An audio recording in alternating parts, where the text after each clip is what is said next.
Túlia. Meu boa tarde aí para todos e todas. Hoje é 19 de junho de 2012, terça-feira. O verbete é de número 2331. Ele tem 6 páginas, 75 logias e 20 máximos. Eu destaco aí a divisão do detalhismo, que tem 13 máximos. O tema é tempo proexogênico. A especialidade é a cronoproexometria.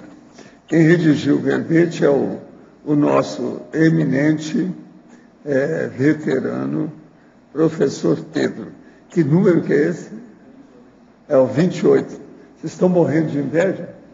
Ou estão com vergonha? É preciso ver como é que vocês estão. Tá certo?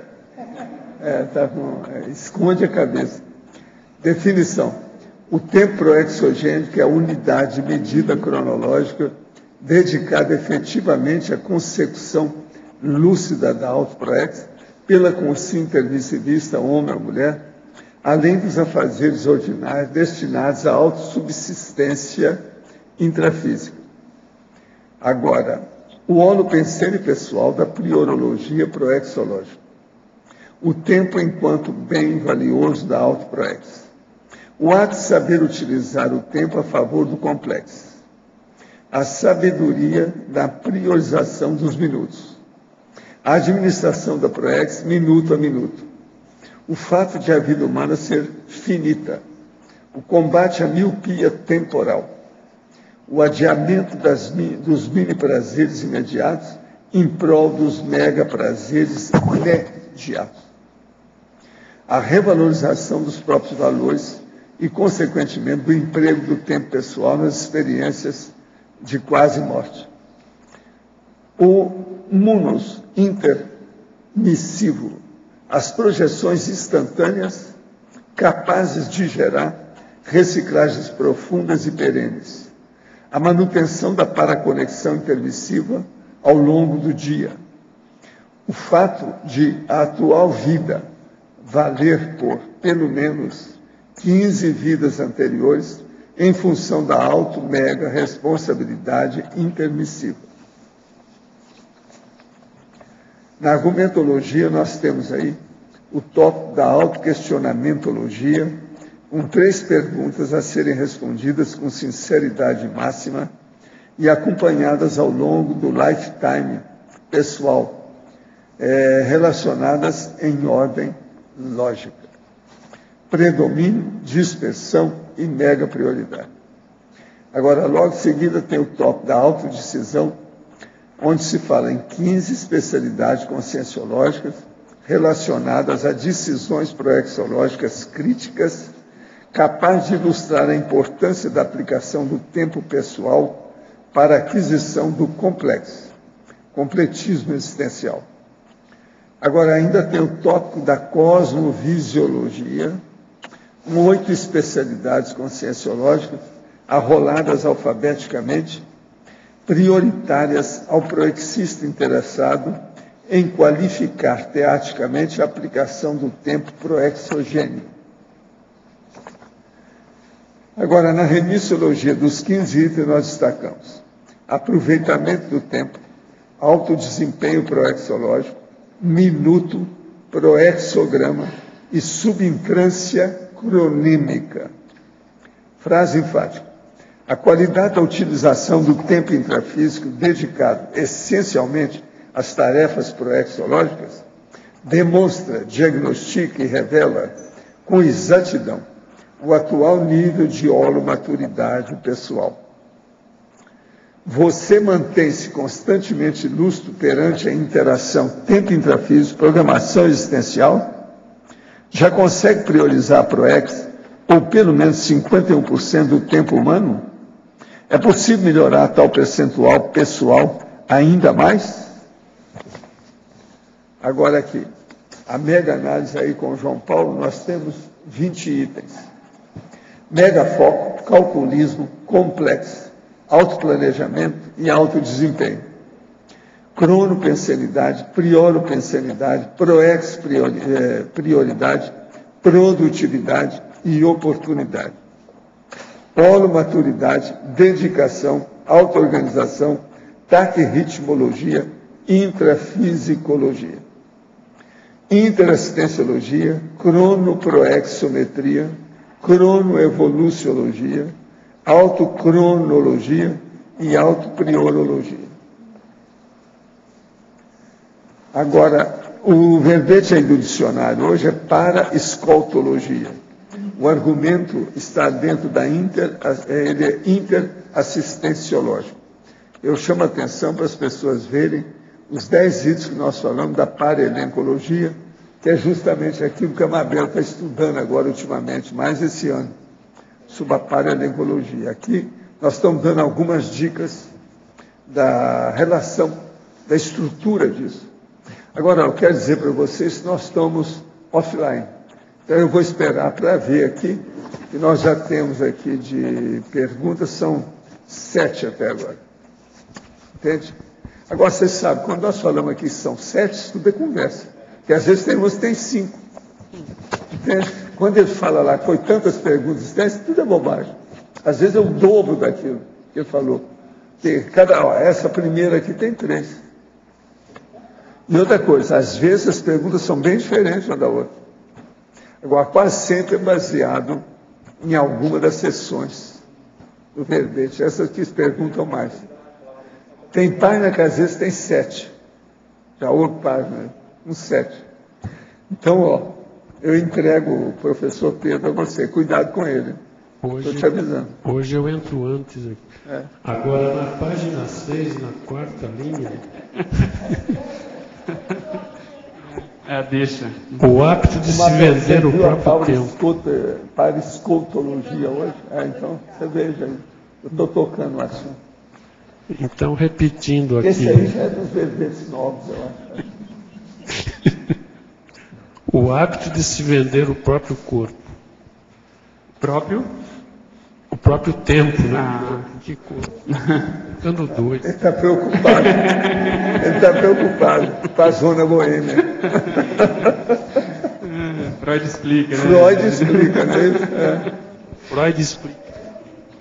Mas é a condição da atualidade de si, justamente subjacente ao processo de você vender a força, né, de trabalho.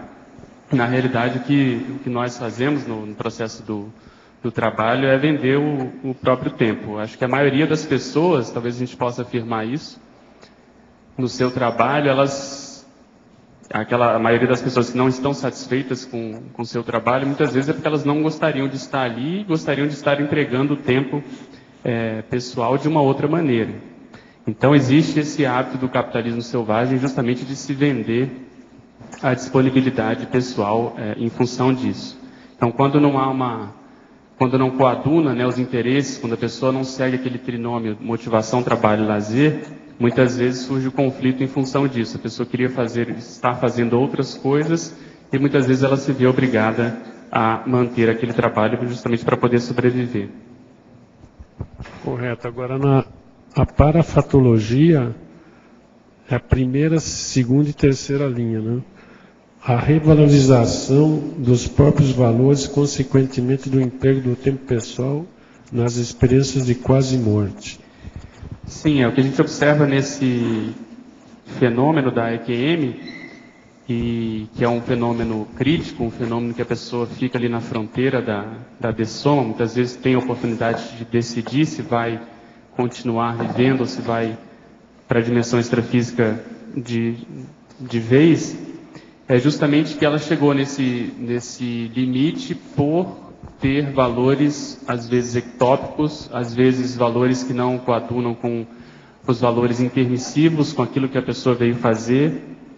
Naqueles poucos segundos ou poucos minutos que ela tem essa experiência super crítica, ela faz essa revalorização. Ela começa a ver que ela estava numa trajetória equivocada, ectópica, tresmalhada, e aí ela resolve voltar e normalmente essas pessoas fazem essa revalorização. Elas começam a mudar a própria vida, elas começam a fazer mudanças mais críticas, reciclagens mais profundas, e isso muitas vezes serve de exemplo para a gente poder estudar na condição de cobaia e justamente evitar isso, fazer a profilaxia.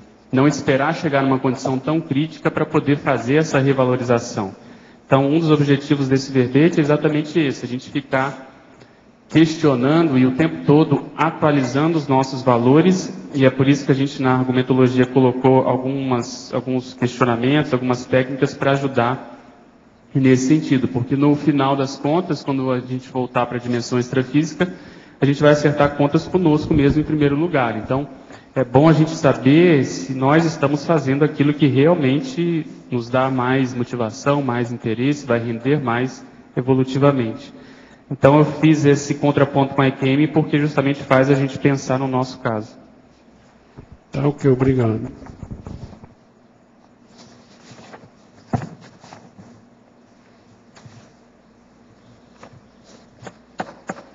Pedro, você fala aqui no verbete muita coisa assim, bem minuciosa a respeito de tempo, de aproveitamento máximo do tempo. O que você acha que são os primeiros passos, assim, a pessoa começa a querer entender mais sobre a ProEx dela, assim, que ela começa a ter que organizar com relação a não ter desperdício de tempo. Fora as coisas mais, assim, relevantes, tipo desvios, essas coisas, mas as coisas mais, assim, que a pessoa que já tem uma organização mediana, que ela pode regular a agenda dela dentro do trabalho, das atividades dela de uma forma geral na ProEx. O que eu procuro fazer, aí na página 8, esse parágrafo da matematicologia, é uma técnica que eu uso, que é o seguinte, a pessoa ela tem que ver como que ela funciona. Eu gosto de trabalhar mais por semana. Então, a pessoa pega uma semana usual, a semana mais habitual que ela tem, e ela faz esse cálculo de horas, em que ela destina aquelas horas, em que ela está mais ocupada naquela semana habitual. E aí, a partir disso, faz um percentual. Então, com esse percentual, nas grandes áreas, ela consegue ter um diagnóstico. Então, principalmente, aonde que ela está colocando mais energia, qual que é a prioridade dela nesse momento evolutivo. Porque quando a gente vai sempre avaliar essa questão de tempo, prioridade, ProEx, a gente tem que levar em consideração a faixa etária, ou seja, o momento evolutivo que a pessoa se encontra, se ela está mais na fase da preparação, mais na fase da consecução, se ela já é aposentada ou não, e assim por diante. No meu caso, eu trouxe aqui alguns exemplos do que eu vi. Então, por exemplo, se a gente pegar a condição da TENEPS, se a gente arredondar, são 7 horas semanais, não é isso? Pelo menos 1 hora por dia. Se você dividir esse percentual pelas 168 horas semanais, você vai encontrar mais ou menos 4%. Então, percentual. E assim por diante. O trabalho, que é um dos que me oneram mais ainda, eu chego a 22,6%, 23% mais ou menos do meu tempo semanal. O sono, de acordo com aquela carga horária média de sono que eu tenho, vai para 27%, ou seja, é o que mais toma tempo. E se eu somar esse tempo que eu dedico ao sono, né, a recuperação do soma, e o processo do trabalho, isso aí já vai 50% da minha semana. Então, você ter noção dessas, não chega a ser desses ladrões do tempo, dessas demandas que a gente tem do tempo, ajuda a ver o que vai sobrar, o que a gente tem de tempo livre e extra para poder justamente priorizar a ProEx de fato. Porque aqui a gente está partindo do pressuposto que o tempo proexogênico é aquele que de fato você está executando a ProEx. Não é nada relacionado à subsistência, ao sono, ao próprio trabalho, que ajuda indiretamente, eu sei. É o básico. É aquele, por exemplo, você tem um tempo livre, o que você vai fazer no processo de consecução da ProEx? E aí tem a tertúlia, por exemplo, junto com as mini tertúlias que eu consigo participar, isso vai para 11%. A GESCOM chega também a 11%. Então você consegue fazer uma linkagem, né? Fazer uma enumeração das suas reais prioridades. E se você expandir isso para o mês e para o próprio ano, você consegue ter uma visão mais crítica. Além disso, no dia a dia, se você já tem esse mapeamento feito, você consegue ver tudo aquilo que entra além. Tudo que é extra pauta te chama mais atenção, porque você já está acostumado com aquela rotina. E outra coisa que é um grande desafio é justamente você conseguir, no meu caso, conseguir fazer de todas as semanas a semana usual, habitual, que é essa, vamos dizer, estratificada. Porque ainda existem muitas situações novas. Por exemplo, as minhas semanas às vezes não são parecidas porque uma vez a cada 2 meses eu dou um plantão de final de semana, às vezes tem um curso, como teve esse final de semana, curso de imersão no acoplamentário, às vezes surge uma tarefa nova, por exemplo, a revisão. Então, isso tudo, de algum modo, a gente tem que considerar nesse cômputo geral de horas e no processo da PROEX. E, além disso, o que vale a pena para responder a sua pergunta é, quando você já conseguiu atender tudo isso, e aí tem que entrar exercício físico, processo de dupla, processo da manutenção da saúde física. Aí você vê o que realmente você vai dar, o que você tem de valor naquele tempo livre. Então a pessoa pode dedicar isso para escrever o próprio livro, para escrever um verbete, entendeu? Para preparar um curso, para preparar uma viagem. Nesse sentido é que eu coloquei lá no final essa ideia lá do gargalo, que é justamente saber fazer essa conciliação dessas várias frentes proexogênicas, e na última linha eu estou chamando do custo de oportunidade evolutiva, ou seja, o que vai render mais? A aplicação do meu tempo, o que vai me trazer mais retorno em termos evolutivos? Vai ser esse artigo, esse verbete, considerando aquilo que eu preciso, quer dizer, a experiência que eu ainda não tenho, preciso ter, a assistência que eu preciso fazer, a idade, entendeu? Então tudo isso eu procuro levar em consideração no momento em que eu vou programar o meu dia a dia, a minha semana. Eu penso que a gente, na nossa realidade aqui, você tem um voluntariado ativo, quem tem que ter muita disciplina, porque às vezes aparecem os convites de compromissos que vão passar a ser por um período constante, justamente, para não onerar demais essa carga percentual que você está fazendo. Né? Você tem que ter ao mesmo tempo uma flexibilidade para saber se aquele convite é uma prioridade, porque às vezes é uma coisa nova, uma oportunidade que poucas pessoas estão tendo. Então eu lembro e não só comigo, mas quando a gente participa de algum modo para convidar as pessoas a começarem o epicentrismo, acontece isso. Às vezes a pessoa tem uma agenda muito cheia e ela vai ter que inserir o processo do epicentrismo, que vai exigir uma agenda nova, uma dedicação, processo de reuniões, uma série de outras coisas. Então, se a pessoa não tem disponibilidade, se ela não tem condições de atender, isso é um dos motivos, às vezes, que a gente utiliza para não convidar essa pessoa. Às vezes até a gente abre o jogo com ela e ela pede um tempo para se organizar, para depois ela poder voltar com calma. Então, é isso mesmo, a pessoa tem que estar atenta para ver se aquele convite, se aquela novidade, ela é prioritária ou não, se é realmente algo que vai demandar mais tempo e esforço e às vezes não vai contribuir muito no caso dela. O Pedro, aqui no B.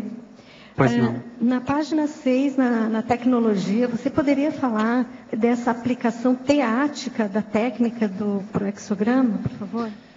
Sim, é mais ou menos isso que a gente comentou, é fazer a matematização, a anatomização, principalmente das grandes áreas que você tem na sua semana, por exemplo, ou no seu mês. E ali você primeiro faz esse diagnóstico, que é a realidade, e depois você vê se isso está confluente com o processo da PROEX. Porque se não colocar no papel, pelo menos essa é a minha experiência, se a gente não anatomiza no sentido de deixar claro, colocar para poder pensar em cima, a tendência é a gente se enrolar. No dia a dia a gente é engolido pelo processo diário, do cotidiano, e assim por diante. Então, o proexograma, você tem que fazer esse diagnóstico e ver se aquilo que a gente está fazendo no dia a dia, no pequeno, vamos dizer assim, minuto a minuto, se ele realmente está conduzindo para o complexo, para algo maior. Então, esse proexograma, por exemplo, ele envolve, tem um verbete, se você quiser aprofundar, na própria definição do verbete, ele fala em fluxograma, por exemplo. Então, fluxograma dá uma ideia de que uma coisa vai conduzir a outra. Então, vamos supor, se a pessoa demora muito a começar a TENEPS, a tendência vai ser ela retardar mais ainda o processo de OFIEX, se tiver na PROEX dela. E assim por diante. Então, a gente tem que ver quais são aquelas atividades que a gente não pode demorar muito, pelo menos que a gente tem que priorizar, fazer um esforço para tentar priorizar, porque isso vai acabar repercutindo numa tarefa, às vezes, maior. Entende? Então, esse fluxograma, ele vai depender de cada caso. Por exemplo, às vezes a pessoa tem que ser um EPICOM, como eu estava comentando antes, mas ela não priorizou a docência, ela fez de tudo para tirar o corpo fora, não priorizou, não pôde, não conseguiu, o tempo foi passando, e eu já comentei aqui, às vezes a gente chega a pensar na pessoa para estar lá conosco no conselho, mas a pessoa não dá aula, a pessoa não é professora, então não tem como você fazer essa aceleração, essa queima de etapas pela pessoa.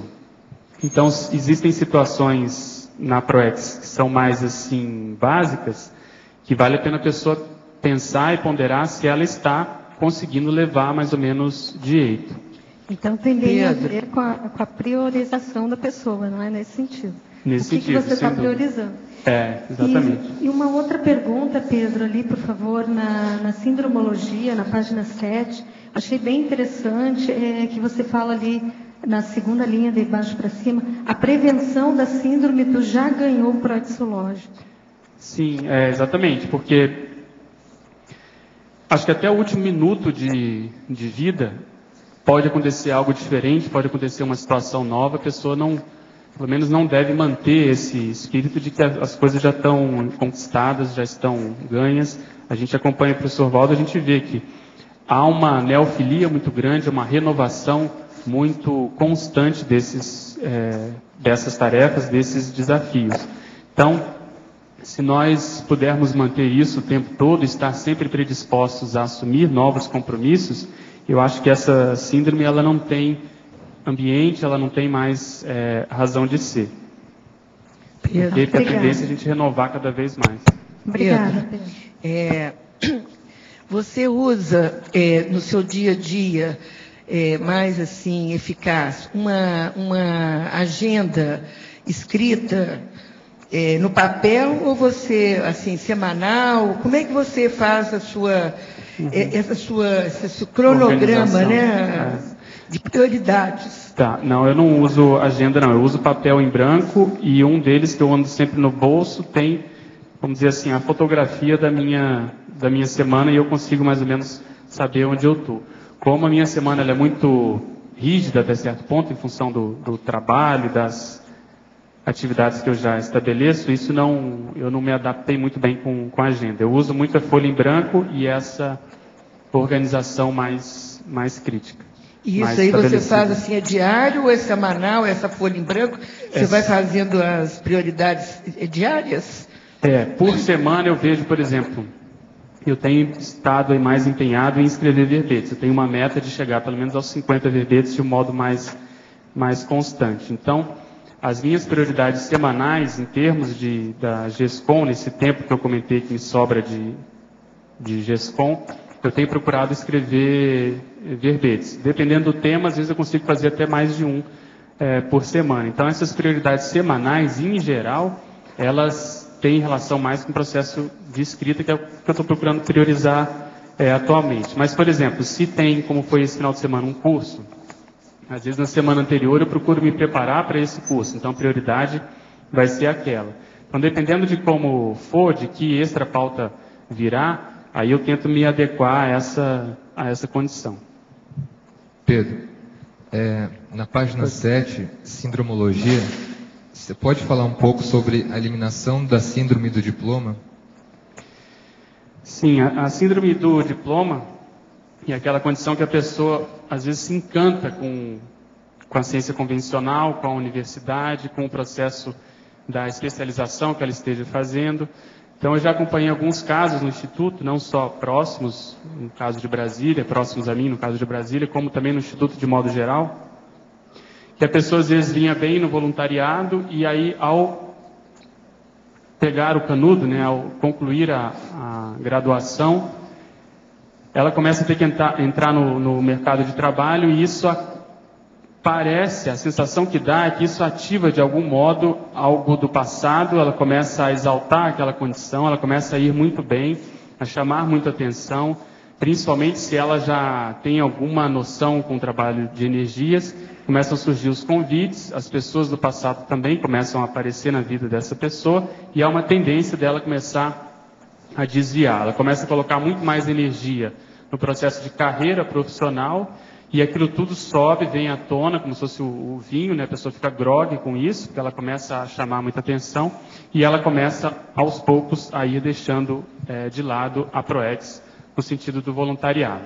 Sim. Então, não que a gente esteja contra a pessoa investir e ter uma carreira, pelo contrário, eu acho que a pessoa tem que se bastar, ela tem que se empenhar em ser um profissional competente, mas ela tem que ver, como a gente comentou antes, a prioridade dela qual é, e principalmente considerando o momento evolutivo.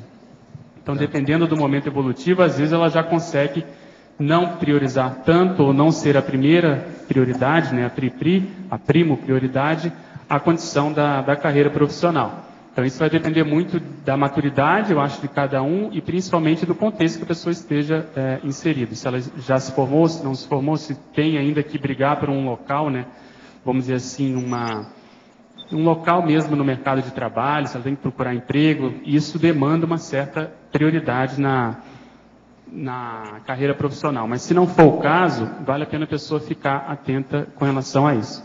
Porque senão ela pode cair numa vida, vamos dizer assim, na repetição de uma vida anterior, cair na mesmexis ou na automimese mais patológica. Então foi nesse sentido, só para chamar a atenção para isso. Para isso não servir como mata-burro. Tá, obrigado. Pedro, Jada, letra B. Dentro disso que você está falando aí, eu achei interessante aqui na numerologia, na página 6, a questão do instante lúcido. Porque às vezes a gente se esquece que trabalho é uma ferramenta para que a gente consiga executar projetos, assim como dinheiro, né? Dinheiro é importante, né, nessa intrafiscalidade, né? Então essa questão de voto de pobreza, voto de castidade, tudo isso aí é bobagem. Na verdade a gente tem que ter uma vida sexual ativa, tem que pensar em ganhar dinheiro, etc. Mas uma coisa que me chamou a atenção, que é a questão do instante lúcido, é justamente, às vezes, esses instantes que às vezes a gente deixa passar, onde a gente está mais amparado, onde aparece uma oportunidade assistencial, que ajudam muito nessa proex da gente. Às vezes você faz, por exemplo, você está procurando trabalho. Aí, de repente, num instante lúcido desse, você assiste aquela pessoa que, a posteriori, te oferece uma oportunidade que vai te fazer fixar na cidade em que você planejou, né, está, etc. Eu vejo assim que, diante desse instante lúcido, você consegue montar essa agenda de papel aí que você estava falando, ou planejar na agenda eletrônica, porque te deixa lúcido para a realidade do planejamento, da importância do planejamento. Eu não sei se foi essa a ideia do raciocínio aqui que você colocou, pelo menos eu vi dessa maneira. Bem isso mesmo. Onde quer que você esteja, a gente tem que manter a questão da lucidez. E isso envolve, muitas vezes, a pessoa lidar bem com situações que às vezes são, entre aspas, obrigações. Então você comentou o processo profissional. Eu sempre cito meu exemplo que quando eu mudei para cá, depois que eu já estava aqui há alguns meses, o meu trabalho era muito absorvedor, mais do que ele é hoje. E às vezes eu me via em conflito pelo fato de não conseguir voluntariar mais, de não ter mais tempo disponível, até que um belo dia caiu a ficha de que isso tinha sua razão de ser, e se eu ficasse conflitivo, assediado, eu ia piorar tudo onde quer que eu estivesse. Então, você saber tirar partido de onde você está, não reclamar do processo. Se eu estava ali, tinha uma razão de ser. E a razão de ser principal era o fato de que eu precisava investir na carreira, eu estava começando a minha profissão propriamente dita. Então, depois que eu percebi isso, e principalmente depois que eu tive umas vivências multidimensionais no hospital, isso me ajudou a desassediar de vez, e eu comecei a perceber que mesmo lá eu conseguiria ajudar as pessoas, mesmo lá eu conseguiria desenvolver o meu parapsiquismo e principalmente eu poderia juntar as pontas. Então, se eu estivesse bem predisposto e, vamos dizer assim, mais apto a trabalhar com os amparadores, que é o que eu quis dizer nesse instante lúcido, onde quer que a gente esteja, a gente pode fazer essa diferença. Então, tudo vai depender do nível de desassedialidade que a gente se encontra onde quer que a gente esteja. Então, se você está mais desassediado, não interessa. Aí há uma tendência de você pensar melhor, como você comentou, de você entender mais o motivo desses encontros profissionais, esses encontros grupocármicos, esses encontros de destino. Você começa a ver a vida com outros olhos. E aí você tem um foco diferente do foco anterior, que é muito mais egóico, de você simplesmente querer fazer uma coisa porque você acha que é melhor, mas às vezes te falta visão de conjunto. Era justamente esse ponto que eu estava comentando. Você começa a entender o contexto e o momento que você está, né? Então, assim, você quer alçar patamares maiores, mas você tem que passar por determinadas situações que vão te desenvolver, inclusive do ponto de vista parapsíquico. Aí esses momentos lúcidos, esses instantes lúcidos, eles passam a se ampliar. Você passa a estar mais tempo conectado com o amparador, você passa a realmente ter assistência como um valor, né, real e não almejado, que aí há uma diferença muito grande. Às vezes a gente quer, poxa, a assistência é muito bacana, mas às vezes a gente não consegue exercer isso, porque é um valor ainda almejado, não é real. Só passa a ser real quando você começa a exercitar de fato. Aí vem o desenvolvimento parapsíquico, você começa a ter a própria ProEx como um valor, então você começa a investir mais nela e compreendendo esse contexto que você se encontra. Então eu vejo assim que essa questão da numerologia aqui foi o ponto-chave, pelo menos para mim, é a questão do instante lúcido, né? Porque a partir do instante, vários instantes, você tem aí um dia, um mês, uma semana, uma vida inteira de lucidez, né? É isso mesmo. E paradoxalmente, às vezes, quando você entende o motivo de ser do fato de, por exemplo, estar ali, às vezes é quando você começa a conseguir se liberar. Então, comigo foi exatamente isso. Quando a ficha caiu, eu parei de reclamar e passei a aproveitar, entre aspas, aquela situação, ter fair play com relação a isso, eu comecei a conseguir me liberar cada vez mais. Então eu vejo que tem muito disso que você comentou mesmo. Até que em binomiologia tem aqui logo no início, binômio em acertos diários e acertos existenciais, né? Então acho que tem tudo a ver com a questão dos instantes lúcidos para o dia, se estendendo para o mês e para a vida inteira, né? E outra coisa que ajuda nesse sentido é a gente não dividir muito, não setorizar muito a vida e, por exemplo, a pessoa achar que é muito estanque, que ela, por exemplo, na vida profissional, que não tem nada a ver com a ProEx, que não tem nada de processo evolutivo. É lógico que o percentual é menor, mas existe a razão de ser dela estar ali envolvida naquele contexto. Se, por exemplo, ela não consegue se liberar, por exemplo, pode existir um contexto de interferisão grupocármica. Então, ela tem que dar atenção àquelas pessoas e tem que tentar fazer o melhor que ela puder, justamente para poder se liberar ali. Então, essa visão mais de conjunto da própria vida, eu acho que ajuda a pessoa a conseguir se entender mais nesses diferentes contextos. Alô. Eu vejo assim que às vezes a gente passa por alguns complicadores, isso que você falou também é interessante. Por exemplo, eu escolhi minha profissão ainda criança, né? Eu sabia que queria fazer engenharia elétrica ainda bem novo mesmo. Então, assim, aquilo para mim era uma chave, né? O que isso significava, não sabia nem que existia a Conscienciologia, nem entendia direito da minha profissão, sabia que queria fazer aquilo. Mas assim, ao longo do tempo, à medida que a gente vai amadurecendo, tendo experiências, e isso vai ficando claro, né? Assim, não dá para ser estanque, você tem que sobreparar às vezes as situações para enxergar de maneira sistêmica, né? Para realmente ver que a nossa realidade, nossa manifestação sempre é multidimensional, e nunca nessa hora eu sou profissional, nessa hora eu sou conscienciólogo. Na verdade é uma coisa só, né? Mas aí, obrigado, valeu, verbete bacana, hein? Pedro. Obrigado a você. Pedro, Marilza aqui no P. Pois não. Eu queria que, por favor, você visse em fatologia, na 6ª linha, de cima para baixo, página 5, falasse um pouco dessa variável tempo nas autodecisões, o fluxo incessante do tempo e o poder do tempo. Porque me pareceu que você fez assim quase um crescendo aí, né? Sim. A ideia aqui foi justamente a gente parar para pensar no valor que a gente dá para o tempo intrafísico mesmo. E conforme há essa aceleração odierna, né, mais moderna dos tempos atuais, o tempo vai tendo um valor cada vez maior. Então você, teoricamente, pode fazer mais coisas em menos tempo em função desse fluxo incessante. Parece que as coisas todas estão caminhando mais rápido. Você vê, a gente já está praticamente no meio do ano. Então, essa noção, essa sensação da passagem do tempo está cada vez mais intensa. Então, você saber tirar partido disso é que é o grande diferencial. E se não houver essa disciplina de fazer poucas coisas que vão crescendo, para no final você conseguir amealhar uma coisa mais substanciosa.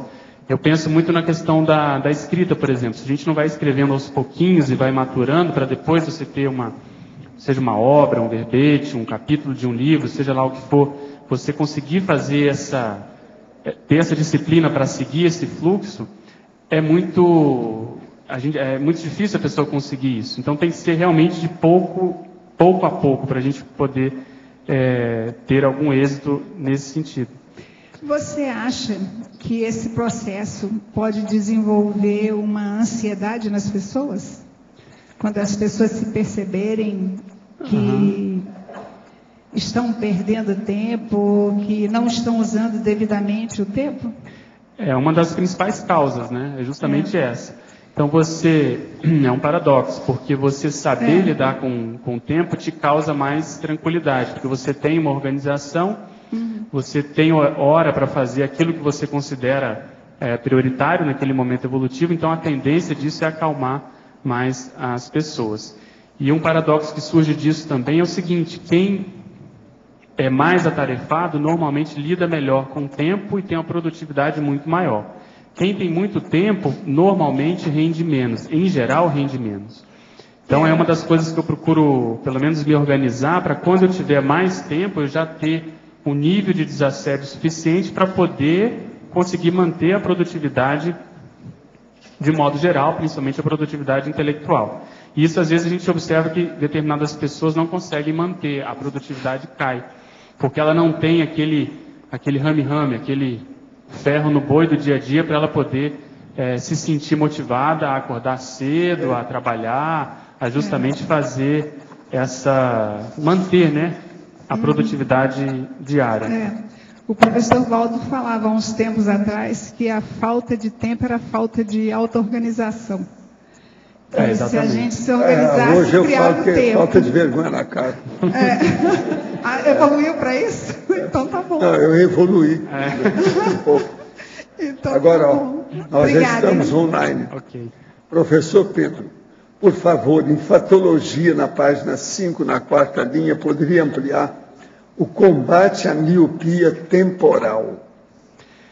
Sim, tem relação, a gente falava há pouco, da pessoa ter uma noção mais exata do passar do tempo mesmo, de quanto ela gasta em determinadas atividades. Porque isso ajuda ela a fazer esse cálculo de modo mais preciso. E além disso, se ela está mais atenta a quanto ela gasta em determinadas atividades, ela consegue melhorar o rendimento, porque ela tem uma quantificação.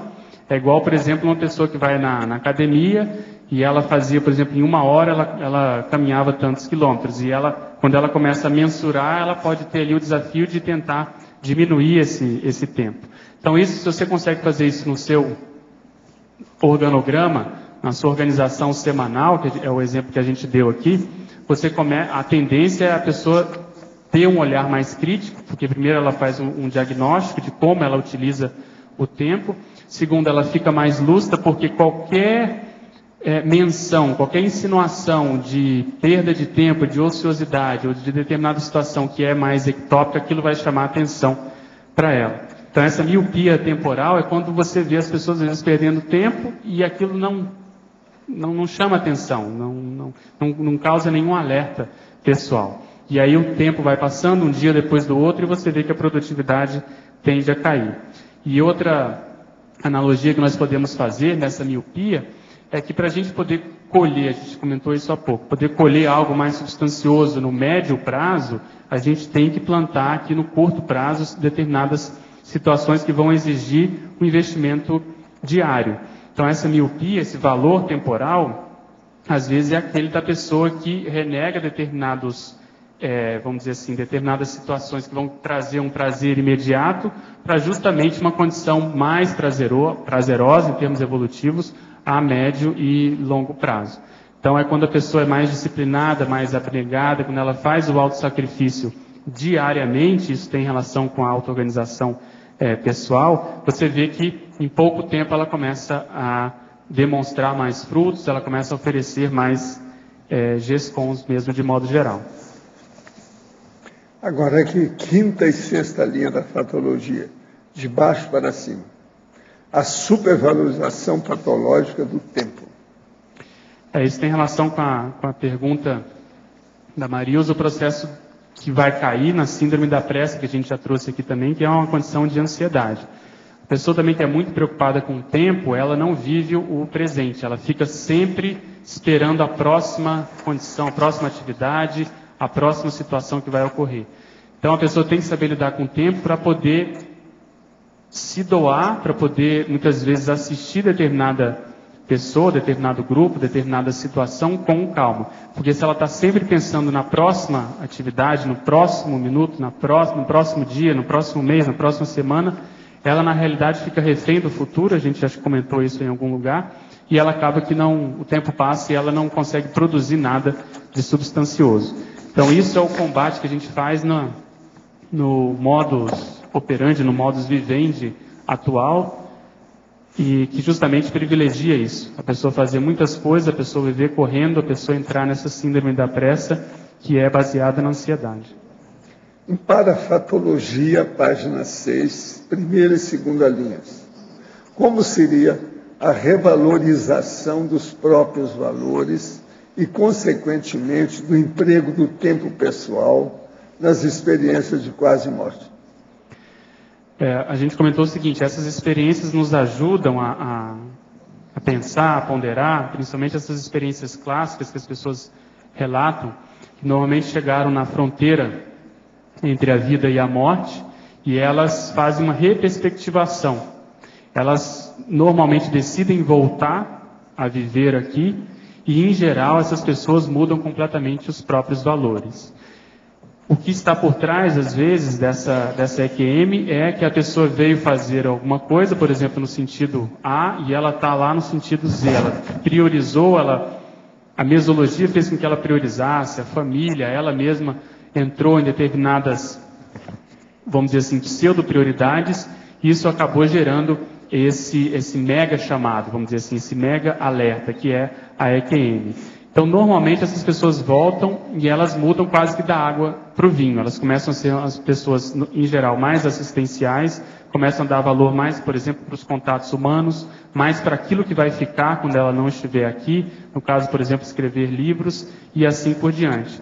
Então, a gente comentava que se nós pudermos nos espelhar nesses exemplos, ou seja, parar e pensar, se eu tivesse uma EQM, uma projeção, ou mesmo se eu dessomasse hoje, o que será que eu deixaria? Será que é isso mesmo que eu estou fazendo? Será que essas são as minhas prioridades reais em termos evolutivos? Então isso faz com que a pessoa adeque, se ela não estiver, vamos dizer, convergindo nesse sentido, ela adeque os seus valores, as suas prioridades, os seus princípios, e com isso ela pode ter um nível, vamos dizer assim, de satisfação íntima, de felicidade maior. E aí, se for o caso, se ela dessomar a paciência, pelo menos ela estava no caminho certo, ela estava dentro do fluxo. Agora, em Parafatologia, terceira linha. O numus intermissivo auto-para-deontologia. A gente trouxe essa expressão que significa o dever, quer dizer, a obrigação. É um sinônimo de para-dever. É aquilo que, de algum modo, nós nos comprometemos antes de ressomar. Nos comprometemos conosco mesmo, diante das informações que a gente obteve no curso intermissivo. A gente se comprometeu, por exemplo, também com as consciex que vão vir depois da gente, então nós vamos ter que entregar o bastão para essas consciex. Então existe algum nível de obrigação, algum nível de acordo, algum nível de tratado, ou tratamento que foi feito para que a gente possa fazer a coisa acontecer, fazer girar. Ou seja, no nosso caso, e aqui eu chamei a atenção para o processo do curso intermissivo, é a condição da conscienciologia. Então, todos os nossos esforços, que hoje a gente está tendo mais ainda focado na produção escrita, eu acho que entra dentro disso. É uma obrigação a gente poder relatar como nós estamos vivenciando a conscienciologia na prática, em termos de autopesquisa, em termos de autoexperimentação, que isso vai ajudar as pessoas que vão chegar a entender mais essa neociência. Agora, Parafatologia, quarta e quinta linhas. Como manter a manutenção da paraconexão intermissiva ao longo do dia? Auto-para-procedenciologia, com uma vida tão tumultuada hoje em dia. Eu vejo que é um desafio, a gente comentou isso lá no final do gargalo. Agora, existem algumas técnicas, algumas situações que podem ajudar. A primeira delas é no dia a dia você, de algum modo, conseguir instalar um campo de trabalho a partir do estado vibracional. Esse processo de autodesassedialidade energética, ele ajuda você a se aproximar mais dos amparadores. Além disso, se a pessoa já é praticante da TENEPS, inevitavelmente, pelo menos 1 hora por dia, ela vai ter esse contato mais próximo, quase que obrigatório, quase que compulsório. E o que eu procuro fazer também, além disso, é ter sempre uma ideia em mente. Então, eu comentei da condição dos verbetes, então eu procuro, mesmo no hospital, mesmo no meu trabalho, enquanto eu estou com alguma brecha de tempo, principalmente se meu trabalho está em dia, eu sempre levo algum trabalho no bolso em termos de ideias. Então, se você puder trabalhar com alguma verpom, ou tentar desenvolver, e aí, mais uma vez, eu chamo a atenção para os verbetes, você tentar se enfronhar, vamos dizer assim, comprometer, se engajar com a escrita de verbetes, você vai estar o tempo todo com algum conceito conscienciológico, alguma verpom em mente, com alguma ideia na sua cabeça, e isso vai acabar fazendo com que você mantenha essa conexão maior com os amparadores e com a sua paraprocedência de modo geral. E ali você vai ter experiência de que, às vezes, quando você menos espera, vem uma ideia nova, vem uma abordagem diferente, vem alguma conexão que você não fez ainda, você pode amarrar algumas pontas que até então você não tinha conseguido amarrar. E ao longo do tempo que você vai percebendo que você consegue se manter mais equilibrado ao longo dos meses, ao longo das semanas e assim por diante. Então eu vejo que uma das técnicas para se chegar à desperticidade, um dos recursos que a gente tem, pelo menos que eu estou tentando utilizar, é exatamente esse. A fatologia, página 6, terceira e quarta linha.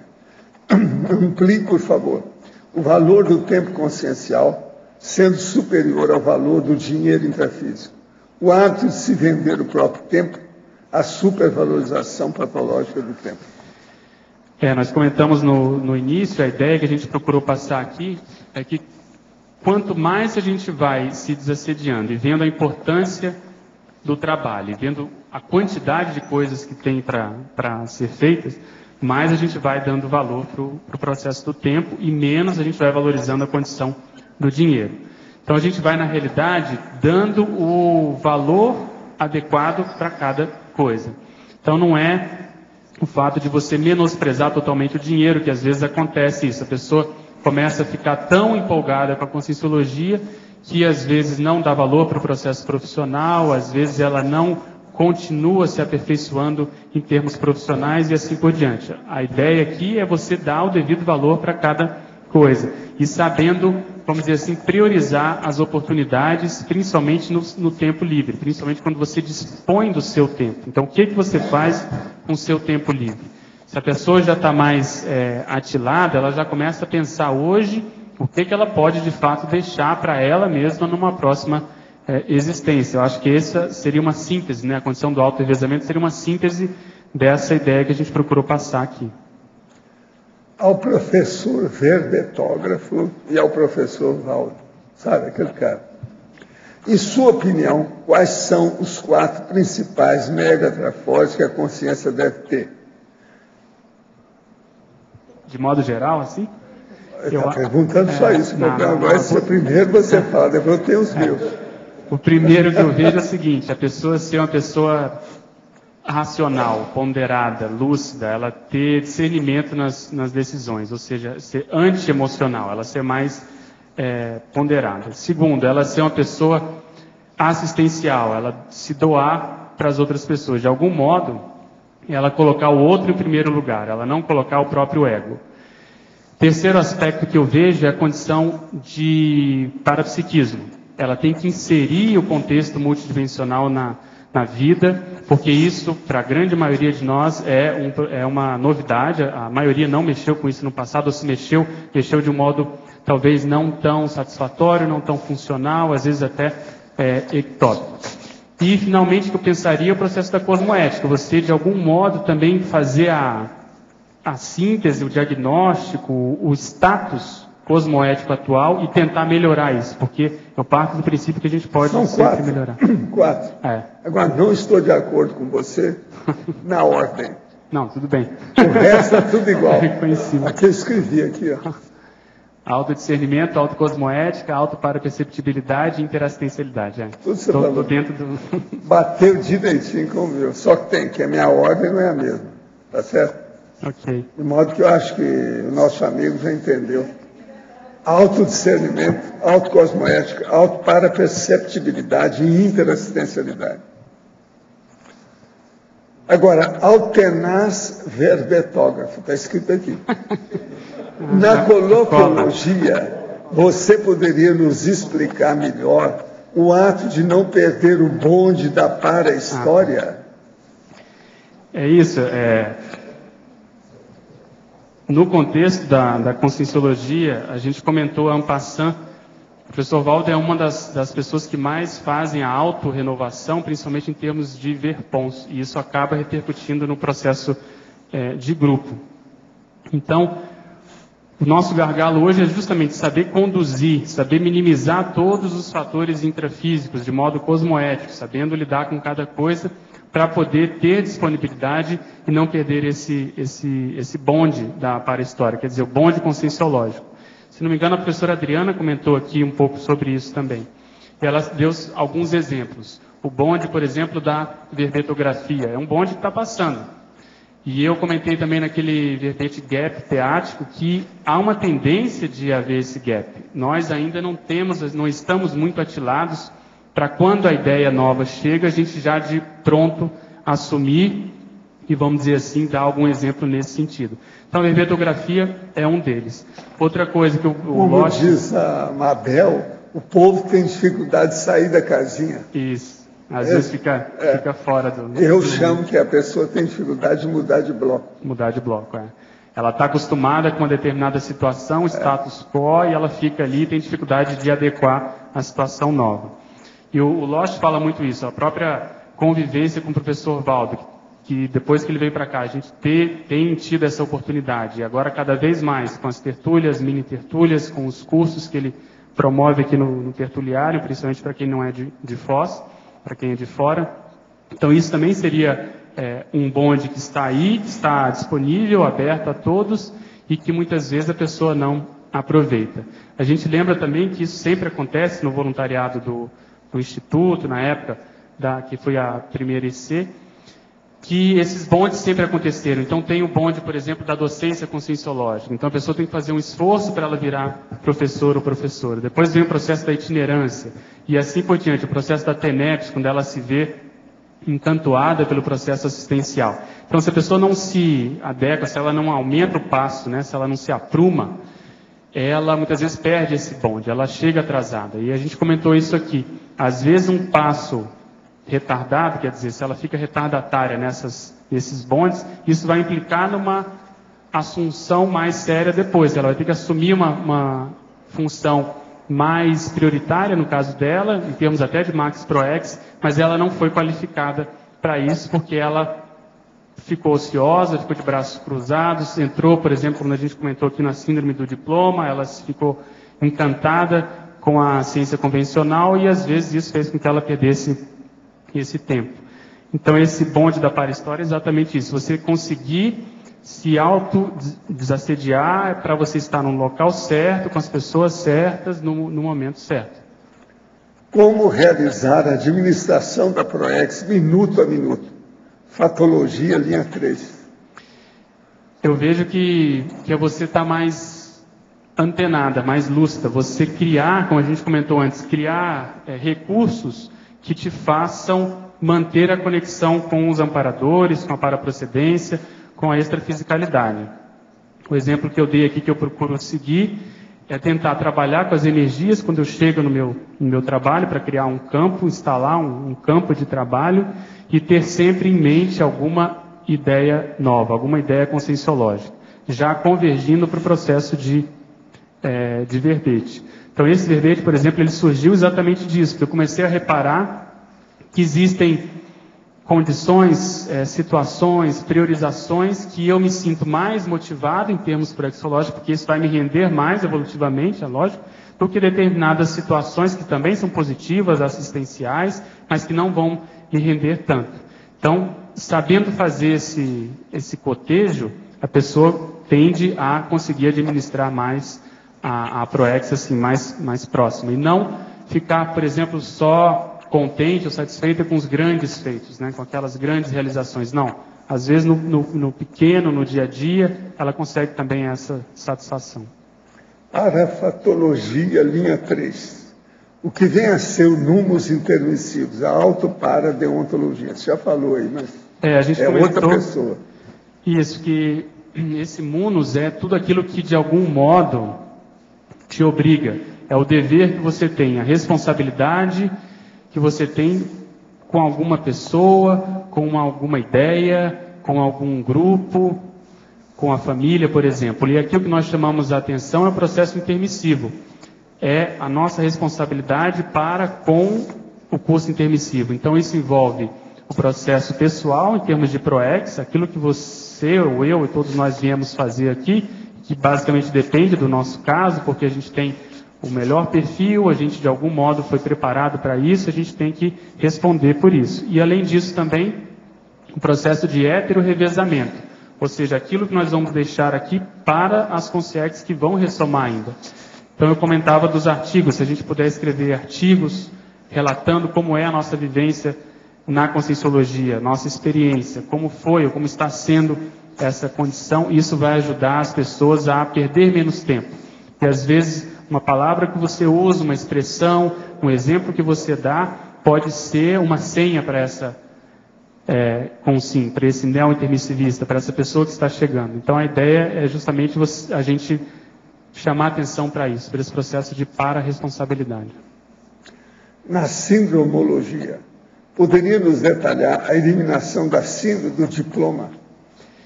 Isso, a gente comentou também que é para a pessoa ficar atenta, porque uma das coisas que nós mais fizemos no passado, principalmente quem é intermissivista, foi mexer com ciência, foi mexer com filosofia, foi mexer com a academia, de modo geral, com as universidades. Então, muitas vezes, a pessoa, caso, por exemplo, do inversor, ele vem vindo bem, mas ao reencontrar determinado grupo, quando ele está na graduação, quando ele está se formando, aquilo começa, de algum modo, a fazer evocação do próprio passado, ele começa a achar aquilo tudo muito fora de série, fica encantado, entra no canto da sereia e, de algum modo, ele começa a supervalorizar essa situação, que eu, como eu comentei, ela é importante, ela é fundamental, mas a gente tem que saber dar o devido valor. Então, normalmente, nós já fizemos isso muito no passado. Então, se a pessoa entra nisso, e, por exemplo, se ela tem algum viés de ter, assim, de ser miserê, de não lidar bem com dinheiro, às vezes, pela profissão, ela começa a querer ganhar cada vez mais dinheiro, começa a priorizar cada vez mais, às vezes usa a desculpa do pé de meia e ela vai se afastando daquilo que ela realmente veio fazer. Então, é só para ter atenção e saber dar o devido valor para essa condição. Há um mês iniciei um processo de escrita que começou com frases soltas e evoluiu para poesias rimadas, muito bem escritas, com temas urbanos e outras poéticas. Quem lê se emociona. Estou bastante assustado porque o processo é muito intenso. A informação vem em blocos e tenho que registrar rapidamente no computador. Em 30 dias já recebi 130 poesias, chegando a redigir 8 numa só noite. Me formei em letras em 78, mas nunca atuei nessa área. Gostaria de poder reconhecer se é um processo de expansão de consciência, algo neurofisiológico ou na linha da psicografia. O que o senhor poderia dizer sobre isso? Isso é psicografia. Psicografia inicial. Agora, vê se começa a aparecer psicografia em prosa, mas que tem essência técnica. Isso é que é a melhor coisa. Que assim, com o tempo, você pode ter orientação para o seu trabalho, principalmente se você estiver praticando a terapia. Há poucos dias, no meu trabalho, um evento me chamou a atenção. Com a intenção de fazer uma brincadeira, uma colega me cutucou com um lápis de madeira. Ela e eu tomamos um susto ao ver o objeto estourar e partir em dois, voando para longe. Eu não senti nada no local, e o objeto quase não chegou a tocar minha pele. Que poderia ser isso? Isso aí mostra que tem efeitos físicos. Agora, preciso saber se um de vocês é ectoplasta ou são os dois. E o que é que acontece? Olha o que é que a gente chama de ectoplastia. Veja bem se tem algum acidente de percurso esses dias. Olha a moça também aí, a sua colega. Isso aí que é importante. Tem que decidir entre vocês dois ou os dois, para ver isso é efeito físico. é ectoplastia. Agora, para você, na fatologia, página 5, quinta linha, poderia ampliar o aumento progressivo da quantidade de tempo intrafísico soma a longevidade? Isso é um dos benefícios do avanço da tecnologia, da própria medicina, a gente poder viver mais e com uma qualidade de vida melhor. Então, se a gente pudesse programar para isso, e essa é a ideia para você ter uma longevidade útil, poder, vamos dizer assim, já pré-programar, se preparar para isso, começar, por exemplo, determinadas tarefas, determinados trabalhos, a escrita de uma mega GESCOM, por exemplo, que ela necessariamente ela vai exigir vários anos, às vezes décadas. Então, isso é você saber tirar partido do contexto atual da SOCIM, do contexto atual que a gente vive. Na parafatologia, penúltima linha, favor ampliar o fato de a atual vida valer por pelo menos 15 vidas anteriores, em função da mega responsabilidade intermissiva. Essa ideia o professor Valdo já trouxe em vários verbetes, e se a gente puder aprofundar e saber tirar partido, eu vejo que muito é em função dessa oportunidade que nós tivemos no curso intermissivo. Pelo que a gente já sabe e a gente já discutiu aqui, a grande maioria de nós estamos na primeira oportunidade, né? Na primeira vivência extrafísica em termos assim mais técnicos, em termos de você poder se preparar com calma, de você poder lidar com ideias mais avançadas, de você ter um nível de desassedialidade extrafísica maior. Então isso tudo concorre para que a gente tenha uma responsabilidade maior, e principalmente para nós que já conseguimos chegar aqui e recuperarmos essas informações, termos esses cons recuperados. Então isso faz com que a gente tem essa responsabilidade e essa vida por esse aspecto, e também porque a gente tende a viver mais, como a gente comentou antes. Então, tudo isso vai fazer com que ela, vamos dizer assim, valha mais. Professor Val, na semana seguinte à minha participação no ECP2 aqui em Curitiba, escapei diariamente durante aquela semana de mini acidentes por um fio de cabelo. Estava mais atento a possíveis repercussões. Posso ter sido protegido por alguma para escolta nesse período? Possivelmente foi, mas agora o mais importante é isso não. Preciso saber o contrário. O que é que está com você? Tem assédio? Alguém fez algum despacho contra você? Ele é médico, é o médico que está falando isso aqui. Preciso examinar. É lógico que ele teve assistência, mas agora essas coisas não ocorrem assim. Se chegou perto, isso tudo é alerta. Então, chamando a atenção. Pois é. Agora, esse fio de cabelo que ele está falando é aquilo do meu amigo lá do Rio. Se tivesse mais uma mão de tinta, o carro tinha pego no meu. Mais uma mão de tinta no carro teria feito o acidente, entende? Então, isso é que é o fio de cabelo que ele está chamando. Quer dizer, aquilo que passou perto, tangenciou. Agora, ele tem que escolher o que é que se passa com ele. Quem é que você encontrou a partir do curso? Porque o negócio é o curso. Se de ver o que houve. Se atendeu alguém no curso como médico, eu preciso ver, porque cada repercussão, a terceira pessoa. Exatamente. Nessa semana é crítica. Agora, ao verbetógrafo. Em argumentologia, página 10, favor aprofundar a última frase do item gargalo. Saibamos lidar com o custo de oportunidade evolutiva. O que a gente quis dizer aqui, a gente emprestou esse conceito de custo de oportunidade da economia, e basicamente é você saber ter pelo menos uma previsão do retorno que você vai ter do seu investimento. Então, fazendo essa analogia, às vezes você pode, por exemplo, a pessoa tem, vamos supor, 10 mil reais, ela pode deixar na poupança, ela pode aplicar em ações, ela pode começar um negócio próprio, pode colocar em CDB, seja lá o que for. Então ela tem que ver, depois de um certo prazo, quanto que isso rendeu para ela. E aí fazer o desconto, também comparar com as outras opções. Se ela tivesse colocado, às vezes, o dinheiro numa outra opção, aquilo poderia ter rendido mais ou menos. E aí ela tem que lidar com outras variáveis, como a própria condição do risco que ela quer assumir e assim por diante. Na ProEx eu vejo que é um pouco assim. O tempo que nós temos, a gente tem que tentar colocar as nossas fichas naquilo que vai render mais evolutivamente. Isso tem que ser considerado o processo de grupo, para justamente não perder o bonde da para-história, que é o básico, vamos dizer assim, aquela condição que anda constantemente, e aquela variável individual. Então, qual é, vamos supor, aquele verbete que só você pode escrever, aquele livro que é a sua cara, ou aquela função que você tem que assumir, porque aquilo vai ser muito importante para o seu processo evolutivo pessoal. Então, quem é voluntário já há mais tempo, aprende a lidar com aquilo que se chama de economia de bens. Existe nos 700 experimentos essa expressão.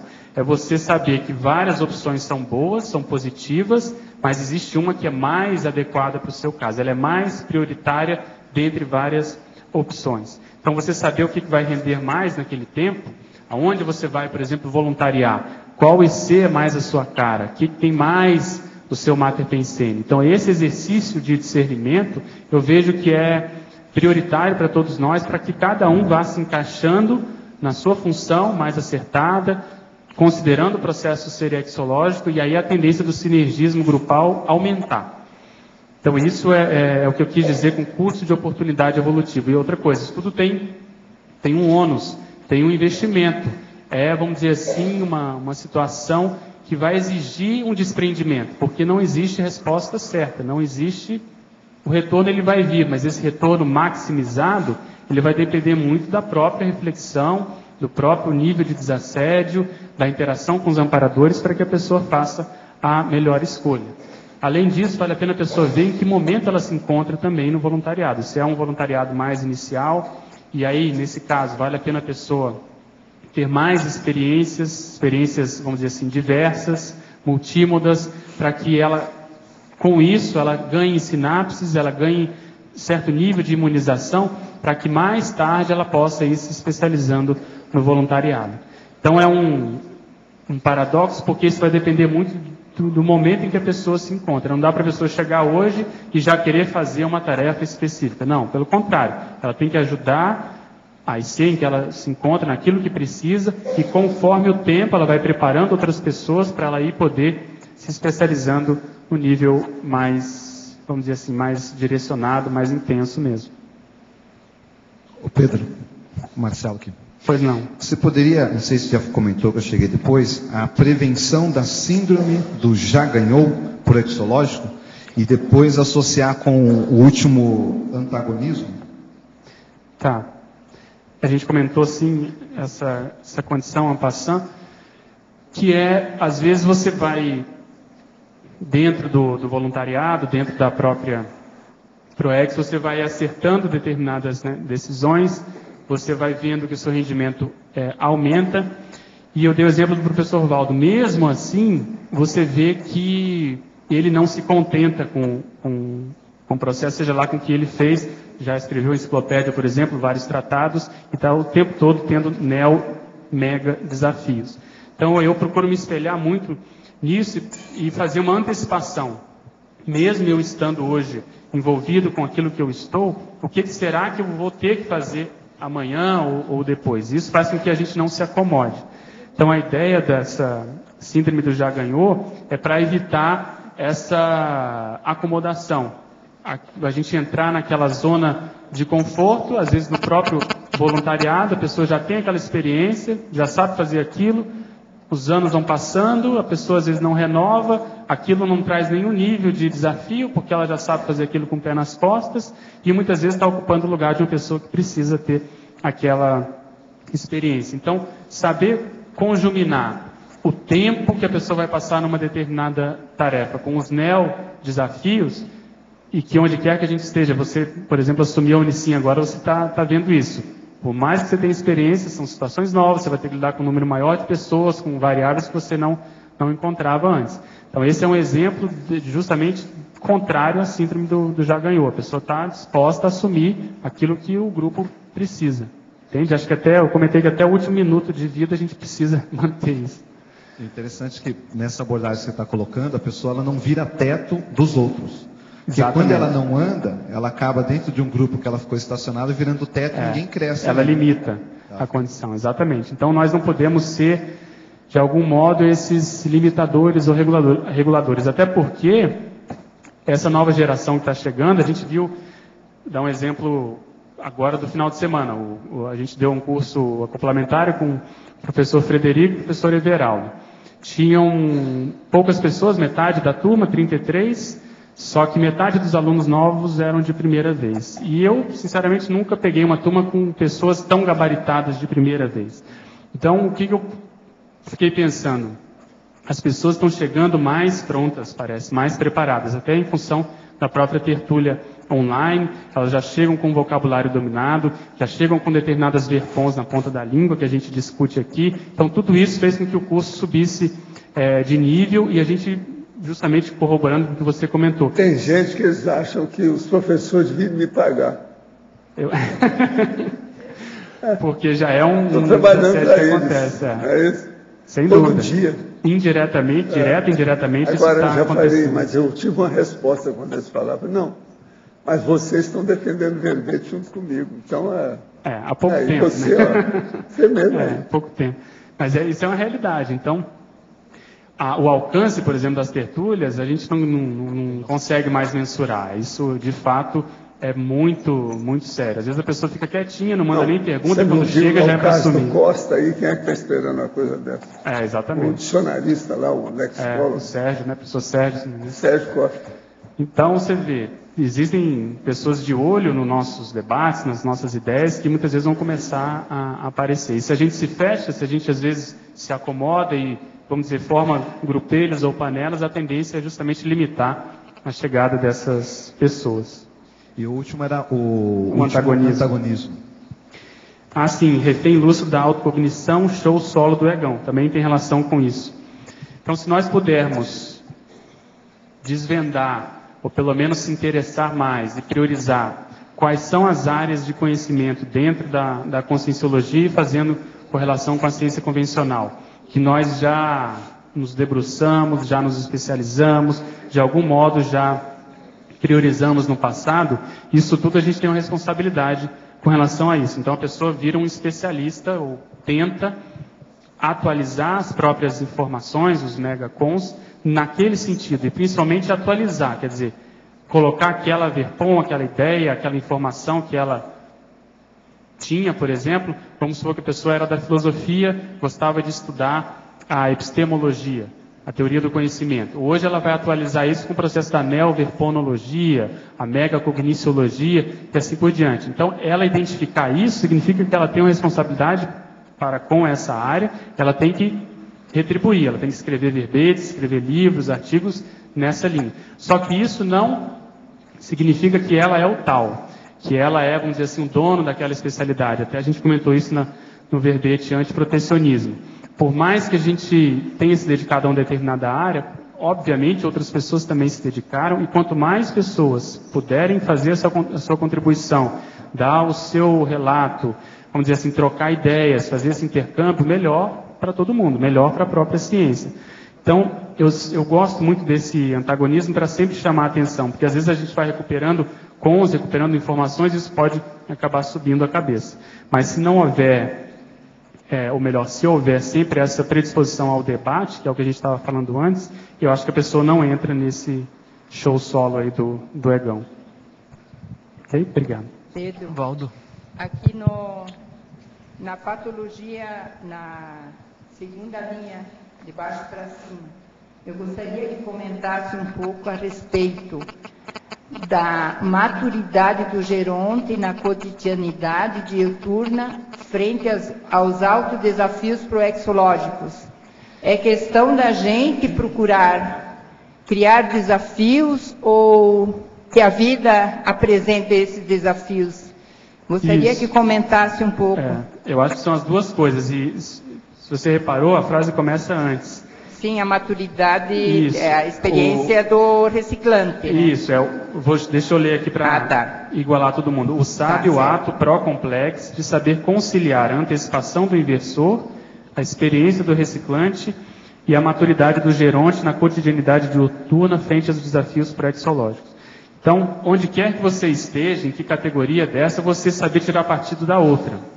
Então, vamos supor, você na sua condição, saber tirar partido do verbete que foi debatido aqui ontem, da professora Juliana, sobre INVEX. Então você já fazer a preparação para a próxima existência. Quais conceitos da INVEX que você mesmo na sua faixa etária, na sua condição atual, você já pode implementar.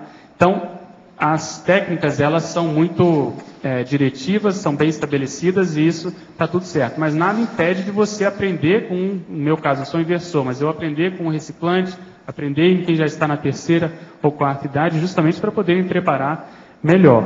Então é o que você comentou mesmo, acho que são as duas coisas, tanto do ponto de vista social, ambiental, mesológico, como do ponto de vista intraconsciencial, o que a própria pessoa pode tirar partido dessa condição. É porque o geronte, normalmente, se ele está bem em situação econômica, em todos os sentidos, ele tem que se afrontar para ele conseguir realmente criar um desafio.